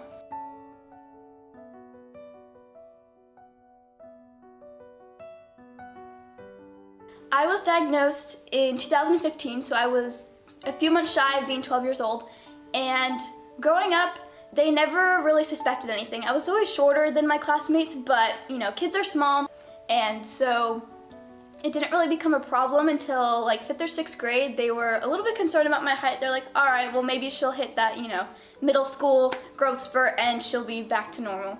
But that never happened.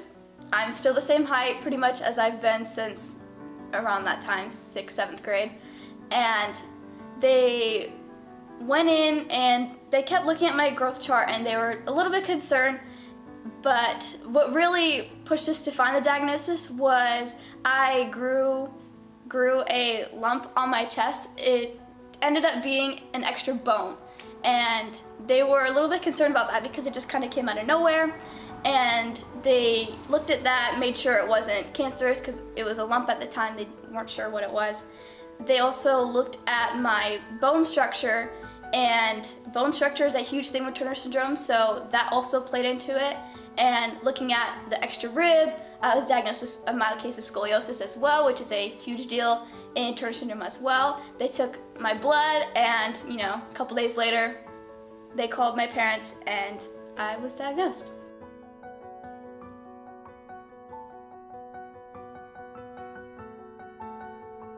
Ever since the diagnosis, it was a weird thing to comprehend because also I was 12 years old. And I didn't understand genetics completely at the time. Obviously, we hadn't been in biology class yet. And I knew what chromosomes were because they kind of talked about it in 7th grade, but not a whole lot. I understood the basic ideas of it. So I did a lot of research on my own. I've done a ton of research since then, and really what we've discovered is a lot of different things. So my nails are really curved. It's like a C curve, looking at my nails, and that's a huge thing with Turner syndrome. They have webbed necks, so the skin from the back of like the nape of your neck kind of just expands and like goes to like the middle of your shoulders. I don't really have that, but I have a little bit down here at the bottom. And of course, like I mentioned, the scoliosis, I have really wide offset rib cage, like my ribs are like out and like a little bit disheveled. And I've always had problems like doing puzzles I never really liked. They were always too hard for me for some reason, but that's also the depth perception and things like that was always pretty off. And you know, coming to being 15 and a half, 16 years old, driving has been a pretty big challenge for me. That's why I haven't had my license yet, but I've discovered that my depth perception just continued to get worse growing up with the puzzle situation. And I've definitely seen myself pulling ahead of cars that I should not have been pulling ahead of, just because I cannot tell whatsoever like where I am based on other people and different cars. So that's definitely been the biggest challenge right now as far as day-to-day life with Turner syndrome. But I guess that's all like the physical things, but like the mental and emotional things is, you know, I have my moments, I have my days where it's just like I feel so like abnormal compared to people, even though I don't act like it, I don't look like it, I don't sound like it. I mean, being short, a lot of people are short. It's not like it's, you know, a big deal, and it's really not day to day. Like it doesn't affect, you know, oh, I can't reach like that. It's really not a big deal for me, but I guess it's more of like the mental thing. Like I straight up will never be normal, and that was really a problem for me over the past few years. Like even just a few months ago, I was just like bawling my eyes out in front of my whole entire family, which I've never done before. Just feeling so like out of it and so abnormal, and like how much I hated having Turner syndrome, So I think even just doing stuff like this helps me to get that out and really describe to people, like, just because you can't tell that anything's wrong with me, it doesn't mean that I don't deal with it like mentally, emotionally, even, you know, physically, as far as I get sick all the time and all this stuff. So just because like people can't see it, people can't tell, doesn't mean it doesn't like affect me, because Turner syndrome is like a disability. Like it's in that range of like, with Down syndrome you have extra chromosomes, and with Turner syndrome you get less. So it's in that similar area of like you have a disorder, like you have special needs.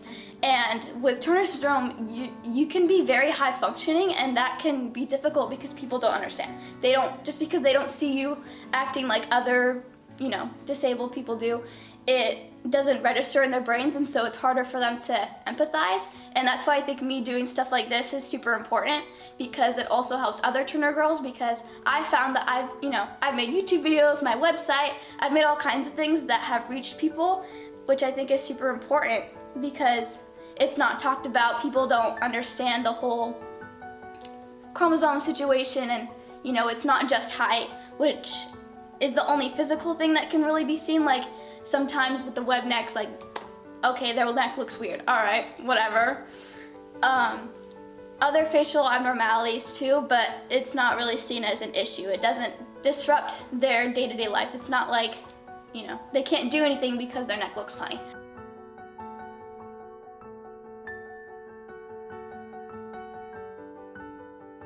I've been going to therapy for about a year now. I definitely should have started when I was 12 years old, but I never really showed any sort of like emotional issues with it, because then again, at the time I didn't understand.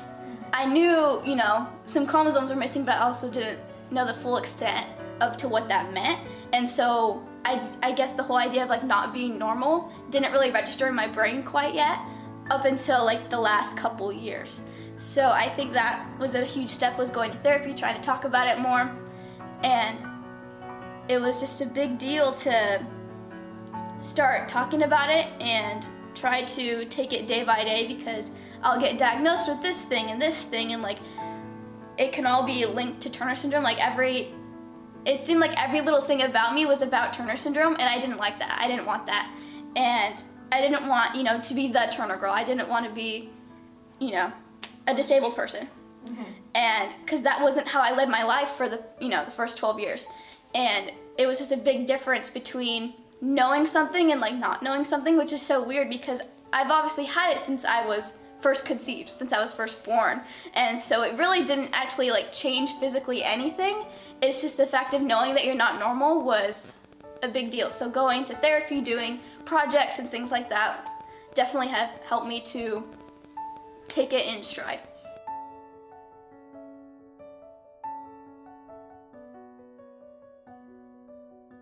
Turner girls definitely need to have a bigger sense of community with it because only 99% of girls who have it die before they're born.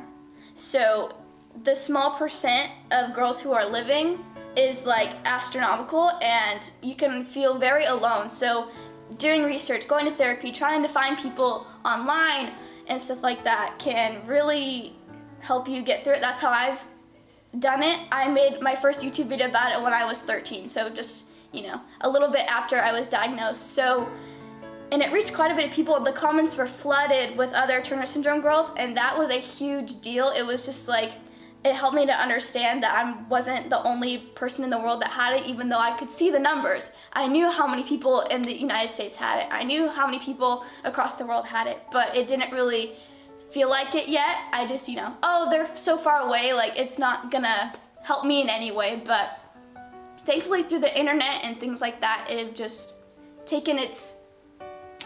heightened the feeling that you're not gonna be alone in all of this, which is a huge deal, of course.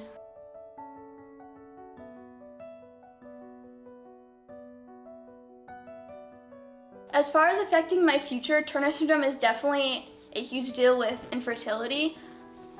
A lot of Turner syndrome women can never have kids, or it's just extremely difficult, like they had to, get a surrogate, egg donor, all these different things, which is great because, medical research has just gone through the roof in the past 15, 20 years with all that kind of stuff. So there's definitely issues with that if women decide to have children. Definitely with the driving situation, it can be dangerous for me to continue to try to drive, but I still will. I don't think I'll never drive again, but it's definitely something I'll have to work through and figure out on my own. I think letting that hold me back is just gonna continue to make me feel like I'm not normal, which is definitely not something I want to feel anymore and not something I want to experience. So I think doing the most that I can with what's going on with me is gonna be a huge deal.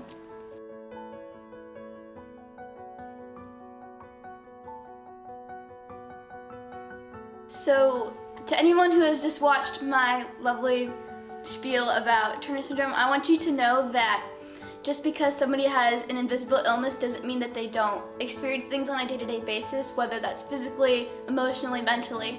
So I encourage people to talk about it with anyone that they meet who has it, or do research. Anything that you can do to help us would be amazing. Us Turner girls definitely can use any sort of sense of community possible. And to my fellow Turner girls, I love you guys so much. Keep going. Don't let it hold you back. Don't let it control you. I find that when I let myself get to that position, it just makes everything that we deal with so much harder, and that's definitely not what we need. So definitely continue to watch videos like this, continue to find people online, find conventions and things when everything opens back up. So make sure that you take care of yourself, and I love you guys. So for more information from me, you can continue watching more videos from me on my YouTube channel, which is just my name, Sydney Bowen, and my new project called the Turner Syndrome Awareness Project, which has an Instagram and my website, which can all be linked in my YouTube. So feel free to go look that up.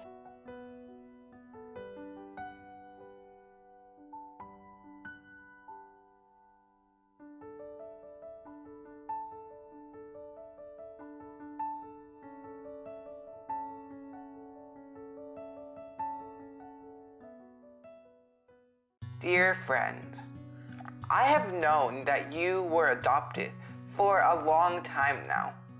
In the last decade, more than 500,000 children like you have been adopted in the US. But I was afraid to ask you about it because I heard about how some adopted children have been deserted or not loved. But to my surprise, you were quite open to sharing your adoption stories. I'm adopted. I'm adopted. I am adopted. We try to have our own children. Unfortunately, after one miscarriage and our attempt to get pregnant, it didn't work. So it was logical that it was time for us to pursue adoption.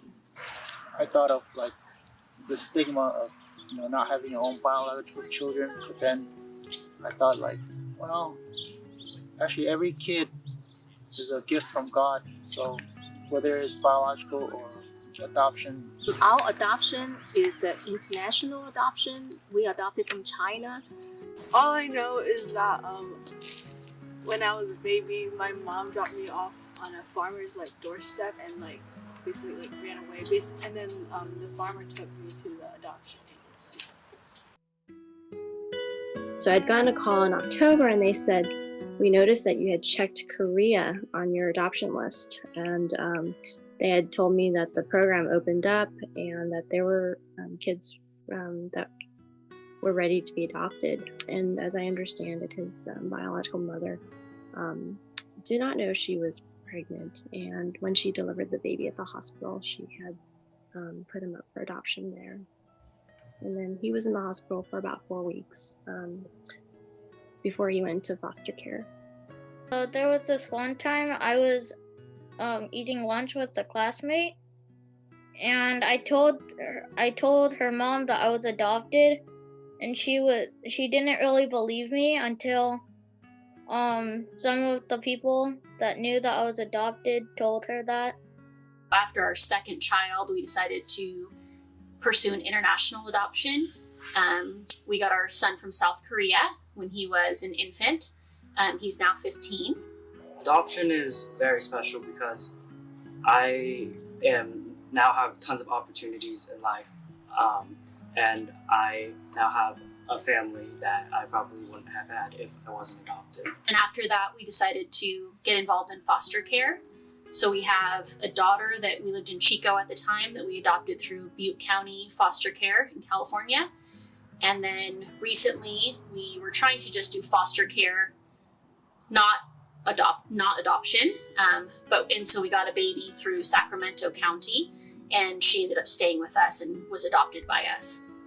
It's nice to know that you have people who care about you and they'll be there for you. I love my parents.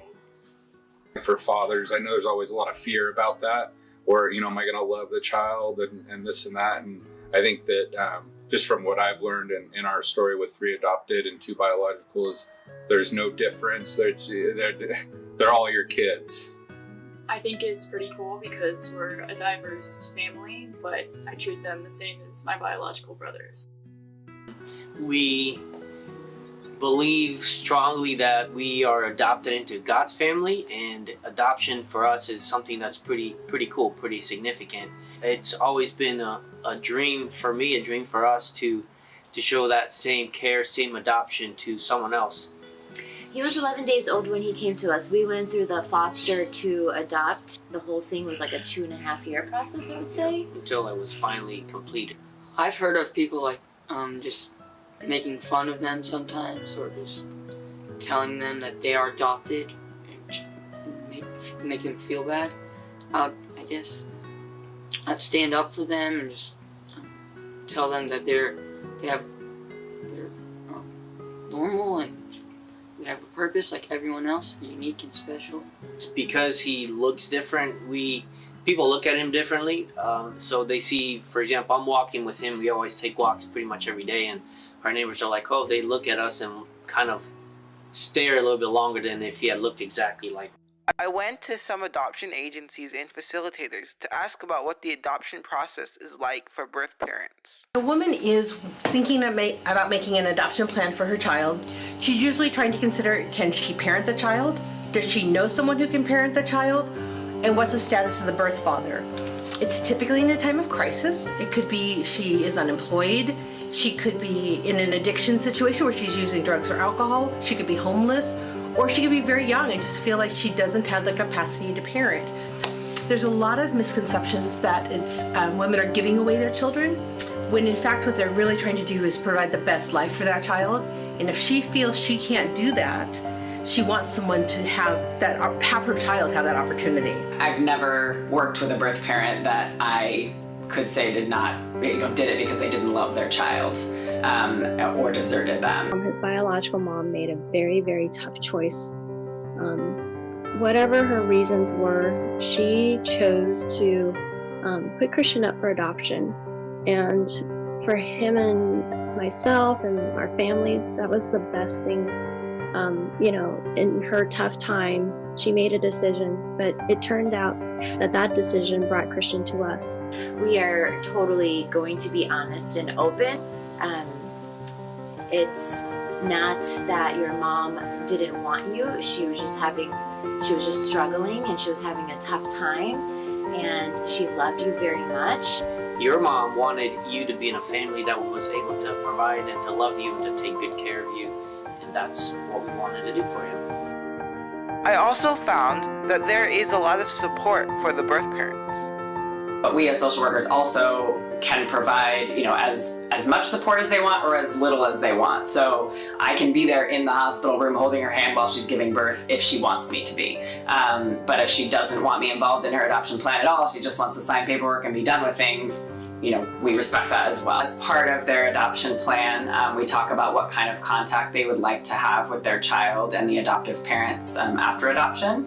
So we do a legally binding contract here called a post-adoption contact agreement, and it will really specify if there's letters, if there's pictures, if there's visits, when and where, how frequently, it's really spelled out as to what the contact looks like.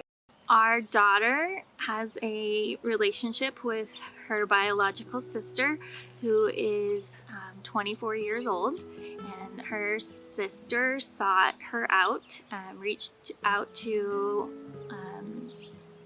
CPS, who reached out to us via email. And so that's been a relationship that's been very valuable and meaningful to our daughter, and it's allowed her to have information about her biological family. I have asked about my other parents. I asked how many siblings I had. I asked why I had to be taken away from them, and how many different homes I went to.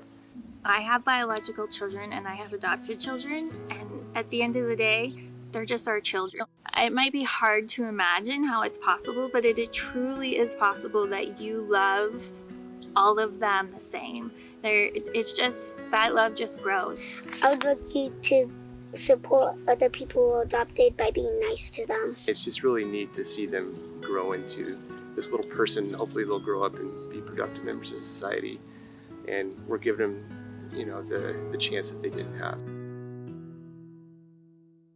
You have shown me through sharing your stories that adoption can turn a person's uncertain situation to raise a child to become a child's hopeful journey in a loving family. Thank you for sharing your love in adoption.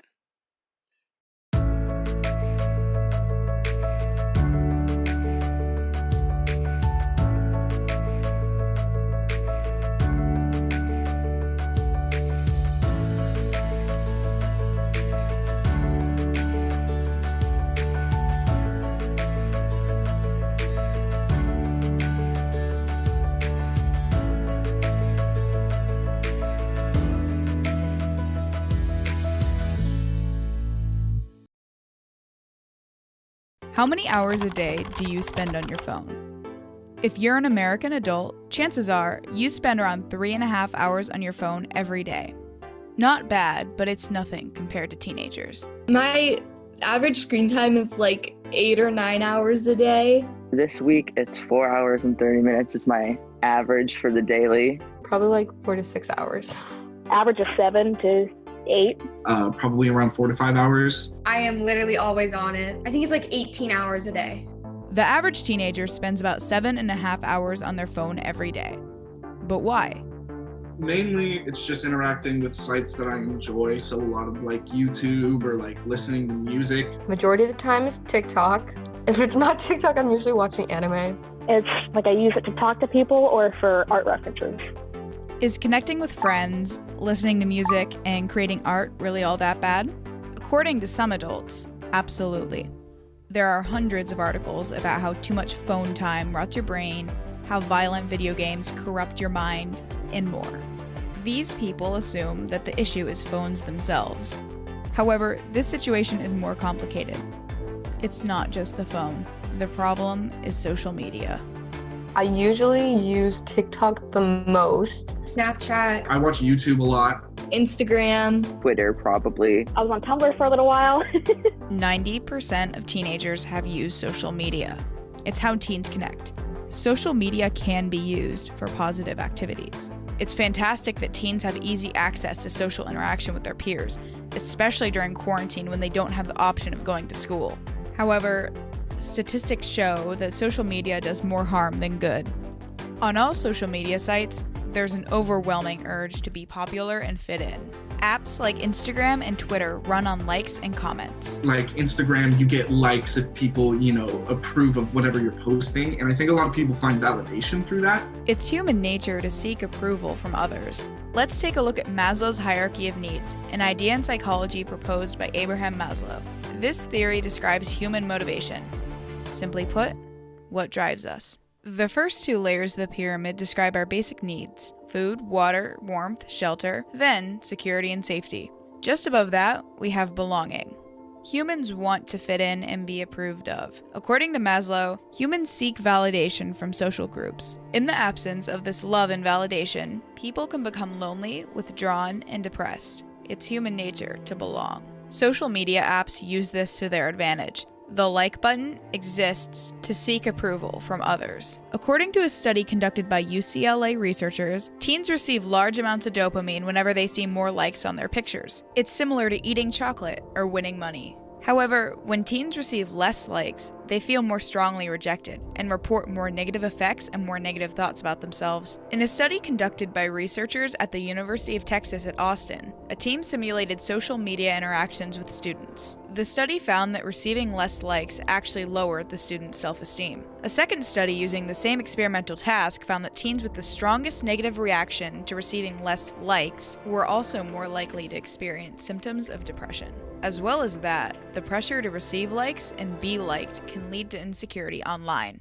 And a big part of that has to do with body image. I don't wear what a lot of people seem to deem as like, this is pretty. Or I don't seem to like have the body type that people seem are pretty. And it's like, it kind of, I guess, when I was younger, would encourage me to dress like more normal. It's lame that my like high school years just weren't good because I was so unhappy with myself outwardly, and like I was so obsessed with that and like trying to make myself look better that I like let my like studies fail. I would see like my classmates like Instagrams because like I would just like try to dress like them because I wanted them to like me, but at the same time I also didn't want to get bullied. Often, the most liked photos and most popular accounts are ones featuring attractive people, celebrities like Kim Kardashian or Kylie Jenner. Unfortunately, the urge to be liked, that third level on the Maslow hierarchy of needs, fuels teens' desire to be just like these celebrity idols that get millions of likes. If people like them because of their body, then naturally teens want to look just like them. In fact, 88% of women say that they compare themselves to images in the media, while 65% of men report the same thing.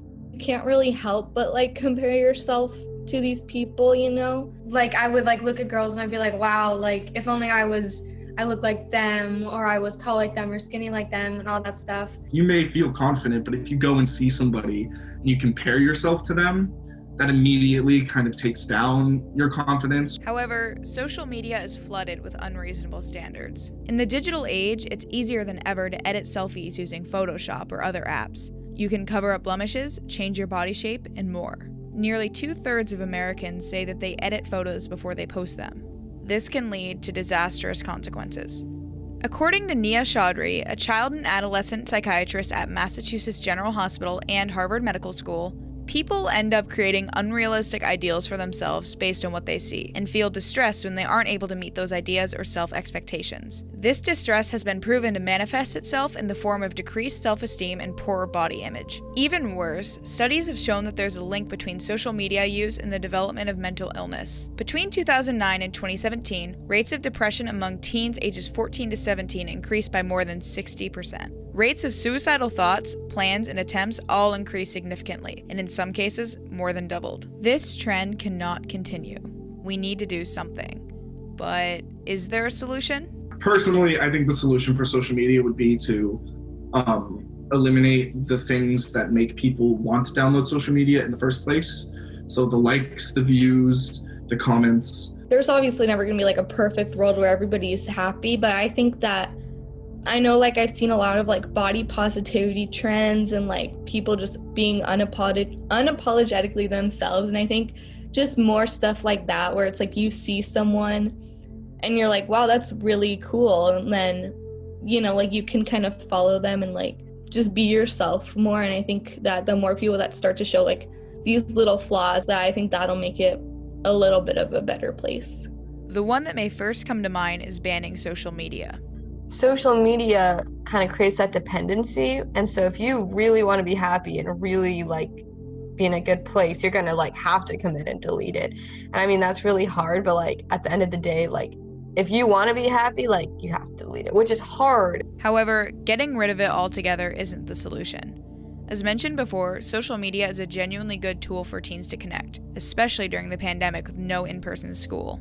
On one hand, I think definitely like if everybody got rid of it, I think it would be great, but I just know that that's not realistic, and that it's just better to focus on like the good that can come out of it, and like just trying to make the internet like less of a toxic place to be. We're already so accustomed to the profiles that we build in our life and how extensively we use social media that there wouldn't be a way for us to just get rid of it, because nobody would want that.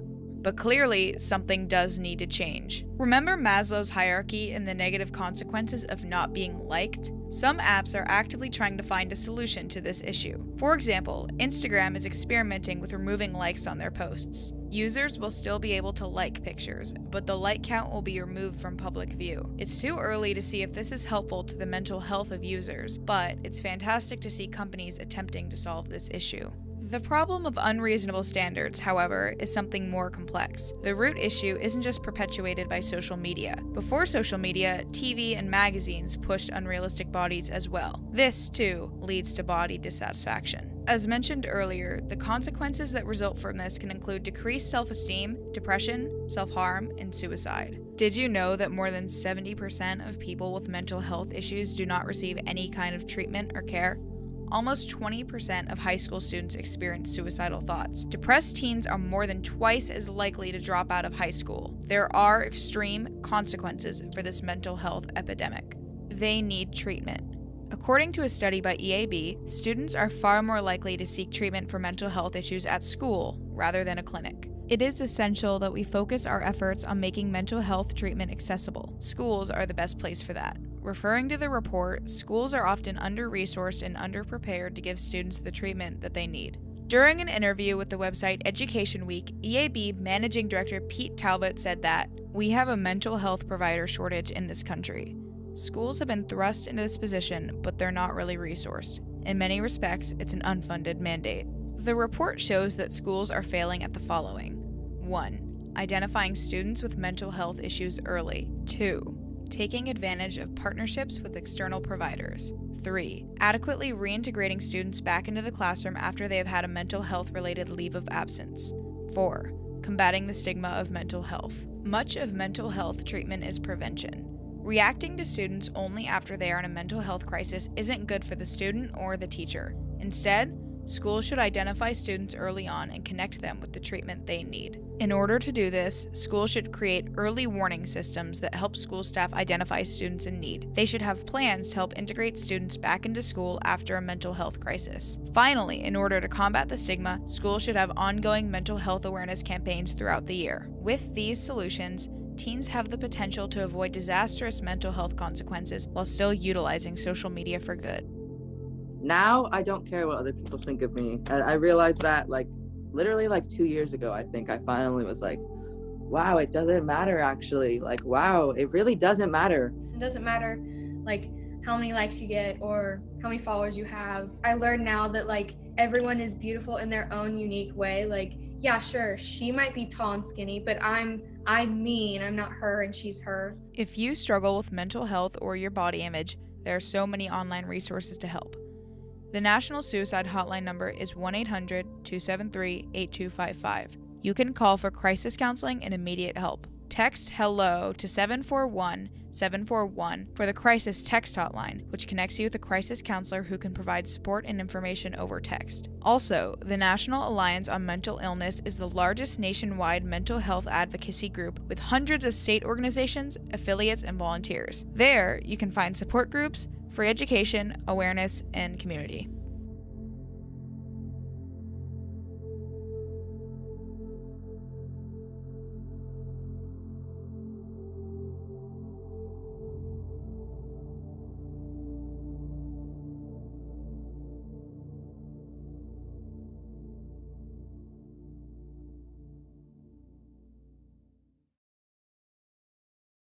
Humans are social creatures. Throughout the history of our time on this planet, the team and group mentality has helped us to survive. So it makes sense as to why we should value group settings and connections and to reminisce on the lack thereof.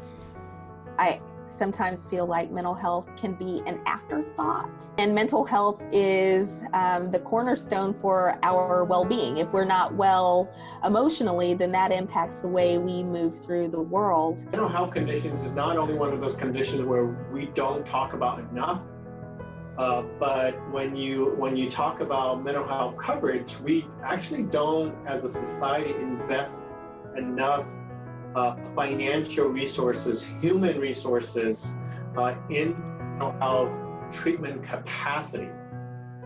With 76% of Americans now seeing mental health as important as physical health, the mental health services in the U.S. still do not have sufficient resources despite more than half of Americans seeking help.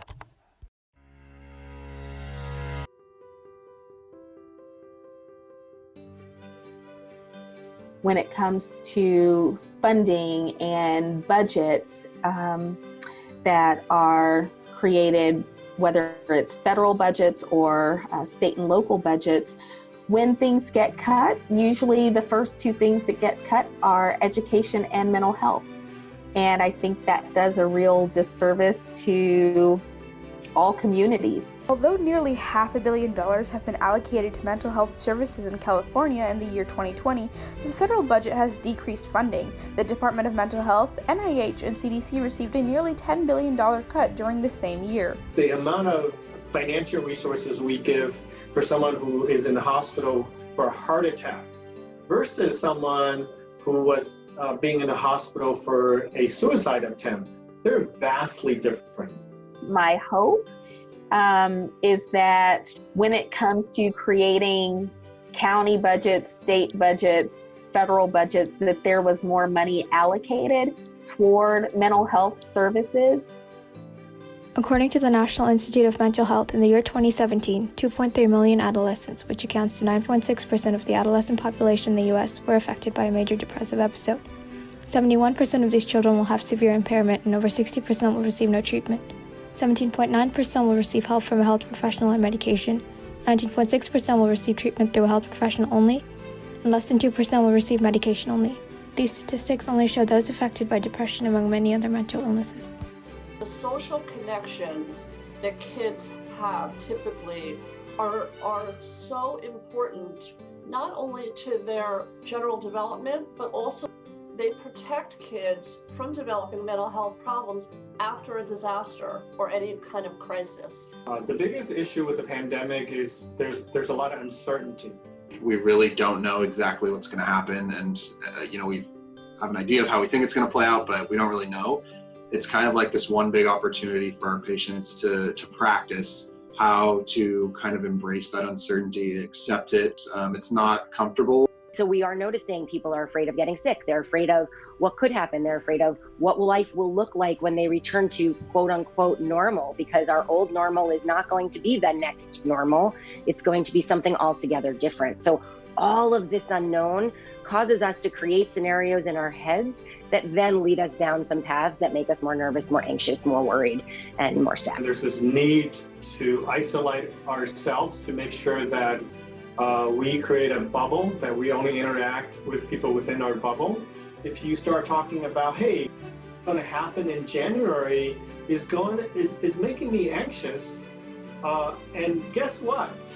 It's probably making everyone else around you anxious. So to be able to acknowledge that and openly dialogue about that, that's probably going to make everybody less anxious, just to know that you are not alone in having a particular feeling.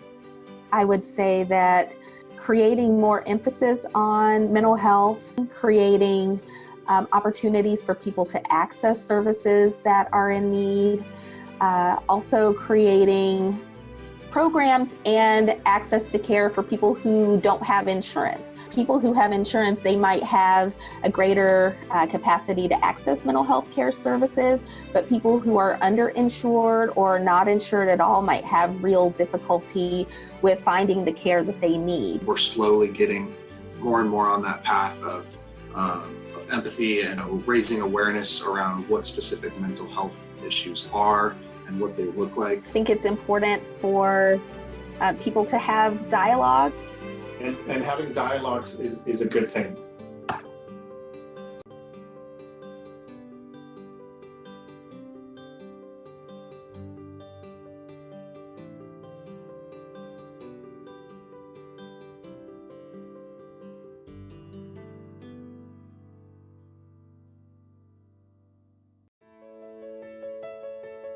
Ecosystem, a biological community of interacting organisms and their physical environment. A complex network or interconnected system. To examine how ecosystems can survive and function, I decided to create my own ecospheres through closed terrariums. Essentially, I collected samples of rocks, dirt, mud, various types of plants and bugs available, and some water from nature. Then I put what I collected into sealable airtight containers to observe them over a period of 1 month. I walked to Folsom Lake, where I spent the day collecting samples, with locations varying from the shore to where the walking and biking trails were. When assembling these terrariums, it's important to put them in a specific order. The rocks are placed at the bottom of the jars to create a drainage system for excess water. Then, dirt is placed on top. Once the dirt is placed on top of the rocks, various plant samples are put on top of the dirt. Adding in rocks and small pieces of wood are good for allowing things such as moss and bugs to survive and grow. I also created an aquatic terrarium as well, where I took water from the lake and tried to find some aquatic plants to go inside of the jar.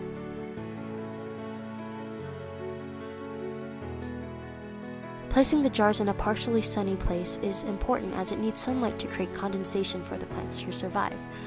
But far too much sunlight can cause the inside of the jar to overheat and practically cook whatever is inside of the jars.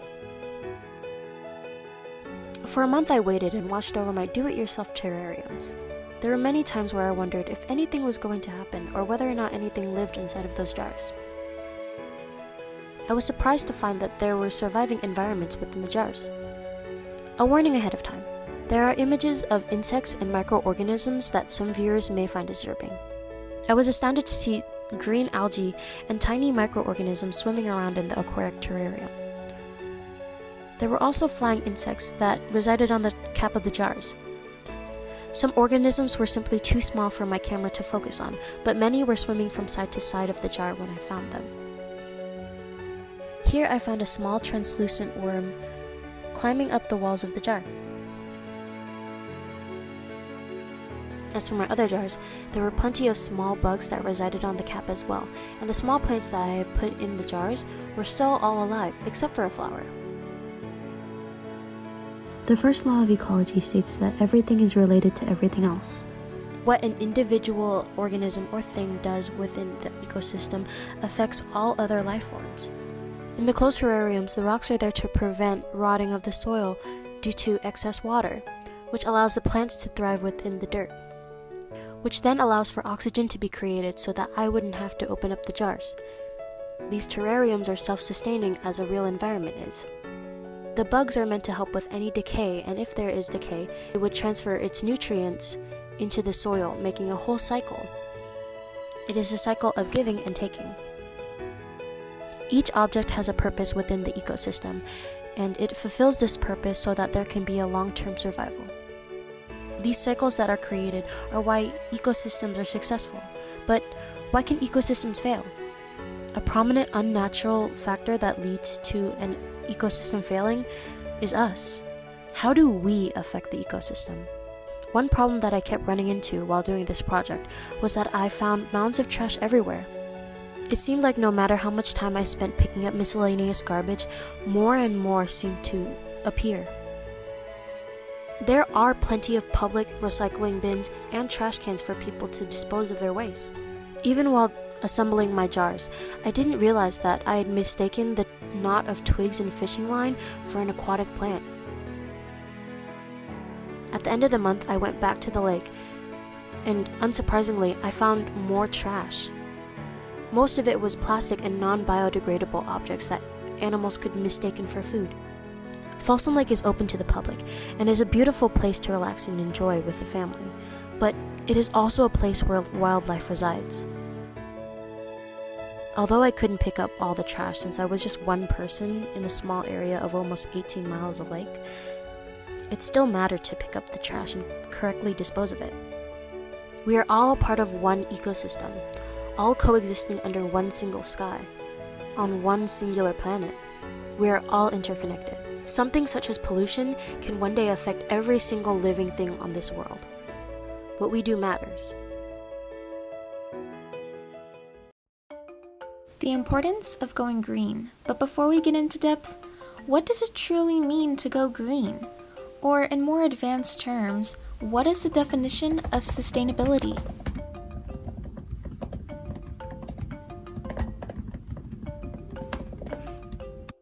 So let's take a look. The dictionary tells us that sustainability is the avoidance of the depletion of natural resources in order to maintain an ecological balance. To tell you more, I asked 8th grade biology science teacher Vicky Karlovich to tell you what sustainability means to her. A sustainable environment means that we can reuse the products that we currently have. We can either repurpose them or reuse the materials. That's right, the 3 R's: reduce, reuse, and recycle. Here are some examples. To reduce garbage waste, you can buy your essentials in bulk and replace any plastic containers with glass jars. To reuse, think about purchasing a reusable water bottle instead of plastic ones. This will also save you some money in the long run.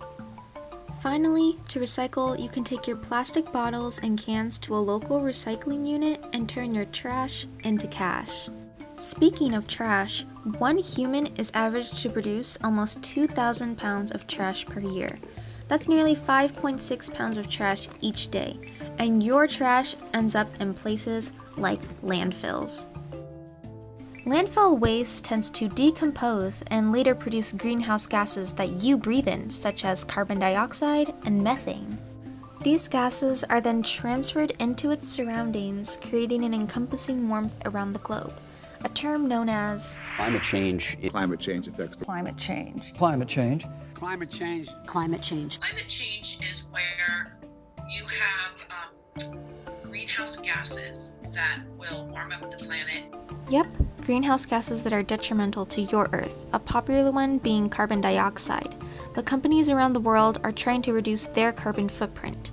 One example is Nike, a popular shoe company known throughout America, is working on recycled polyester in shoes using innovative technologies and are reducing their water and chemical waste.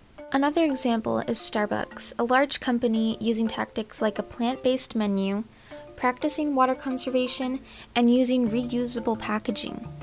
Lastly, Apple, a worldwide known technology company that has been working on creating devices with recycled content, investing in energy-efficient projects, and containing 100% of renewable energy. You can also save energy by turning off lights and using all natural lighting whenever you can, taking shorter showers, and doing all your laundry before 4 and 7 p.m. So, how are politicians handling this? Well, author and writer Thomas Friedman was the first to mention a very controversial plan called the Green New Deal in an article he wrote in 2007 titled A Warning from the Garden. This plan is now led by Congresswoman Alexandria Ocasio-Cortez and Senator Edward Markey, and are making their impact with this resolution. The deal, consisting of 14 pages, addresses the main issues of climate change and economic inequality. Climate change and our environmental challenges are one of the biggest existential threats to our way of life.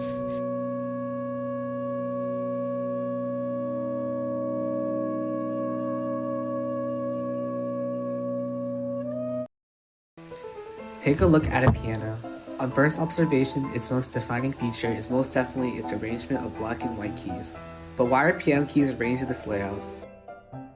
Dating back to 1700, Italian inventor Bartolomeo Cristofori created the first instrument that resembled the modern piano, officially called pianoforte. The instrument was revolutionary, allowing for a unique manipulation of sound, giving the musician enough variability and dynamics to play a melody and bass accompaniment. Moving back to our original questions about the key arrangement, we need to discuss how Western music was developed. On the most basic level, Western music was created on a basis of 12 unique pitches at varying levels of sound. We can see this on the keys of the piano. So, okay, we have 12 pitches that need to be played on the piano. Most modern pianos have 88 keys starting from A and ending at C, which means there are 12 pitches of 7 different dynamic sounds or octaves to them with a few extra. So we have 12 pitches, but multiplied by 7 and change that need to be present on the keyboard. So why does it matter if our keyboard looked like this? Let's imagine that our keyboard was only white keys. If I were asked to find middle C, I would have to start from the left of the keyboard and play each note individually until I can listen for the pitch of middle C. Which is why our piano keys have a distinguishable black and white key pattern, where 2 black keys separate C, D, E, and 3 other black keys separate F, G, A, and B. This layout allows pianists to quickly identify where a specific note is located without having to go one by one and listen for where the pitch of the note was. So, why are piano keys laid out in this arrangement?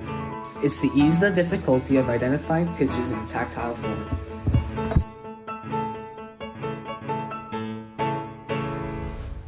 Thanks for tuning in for all the documentary finalist videos. We'll see you tomorrow at 5 p.m. with the school news finalist announcements.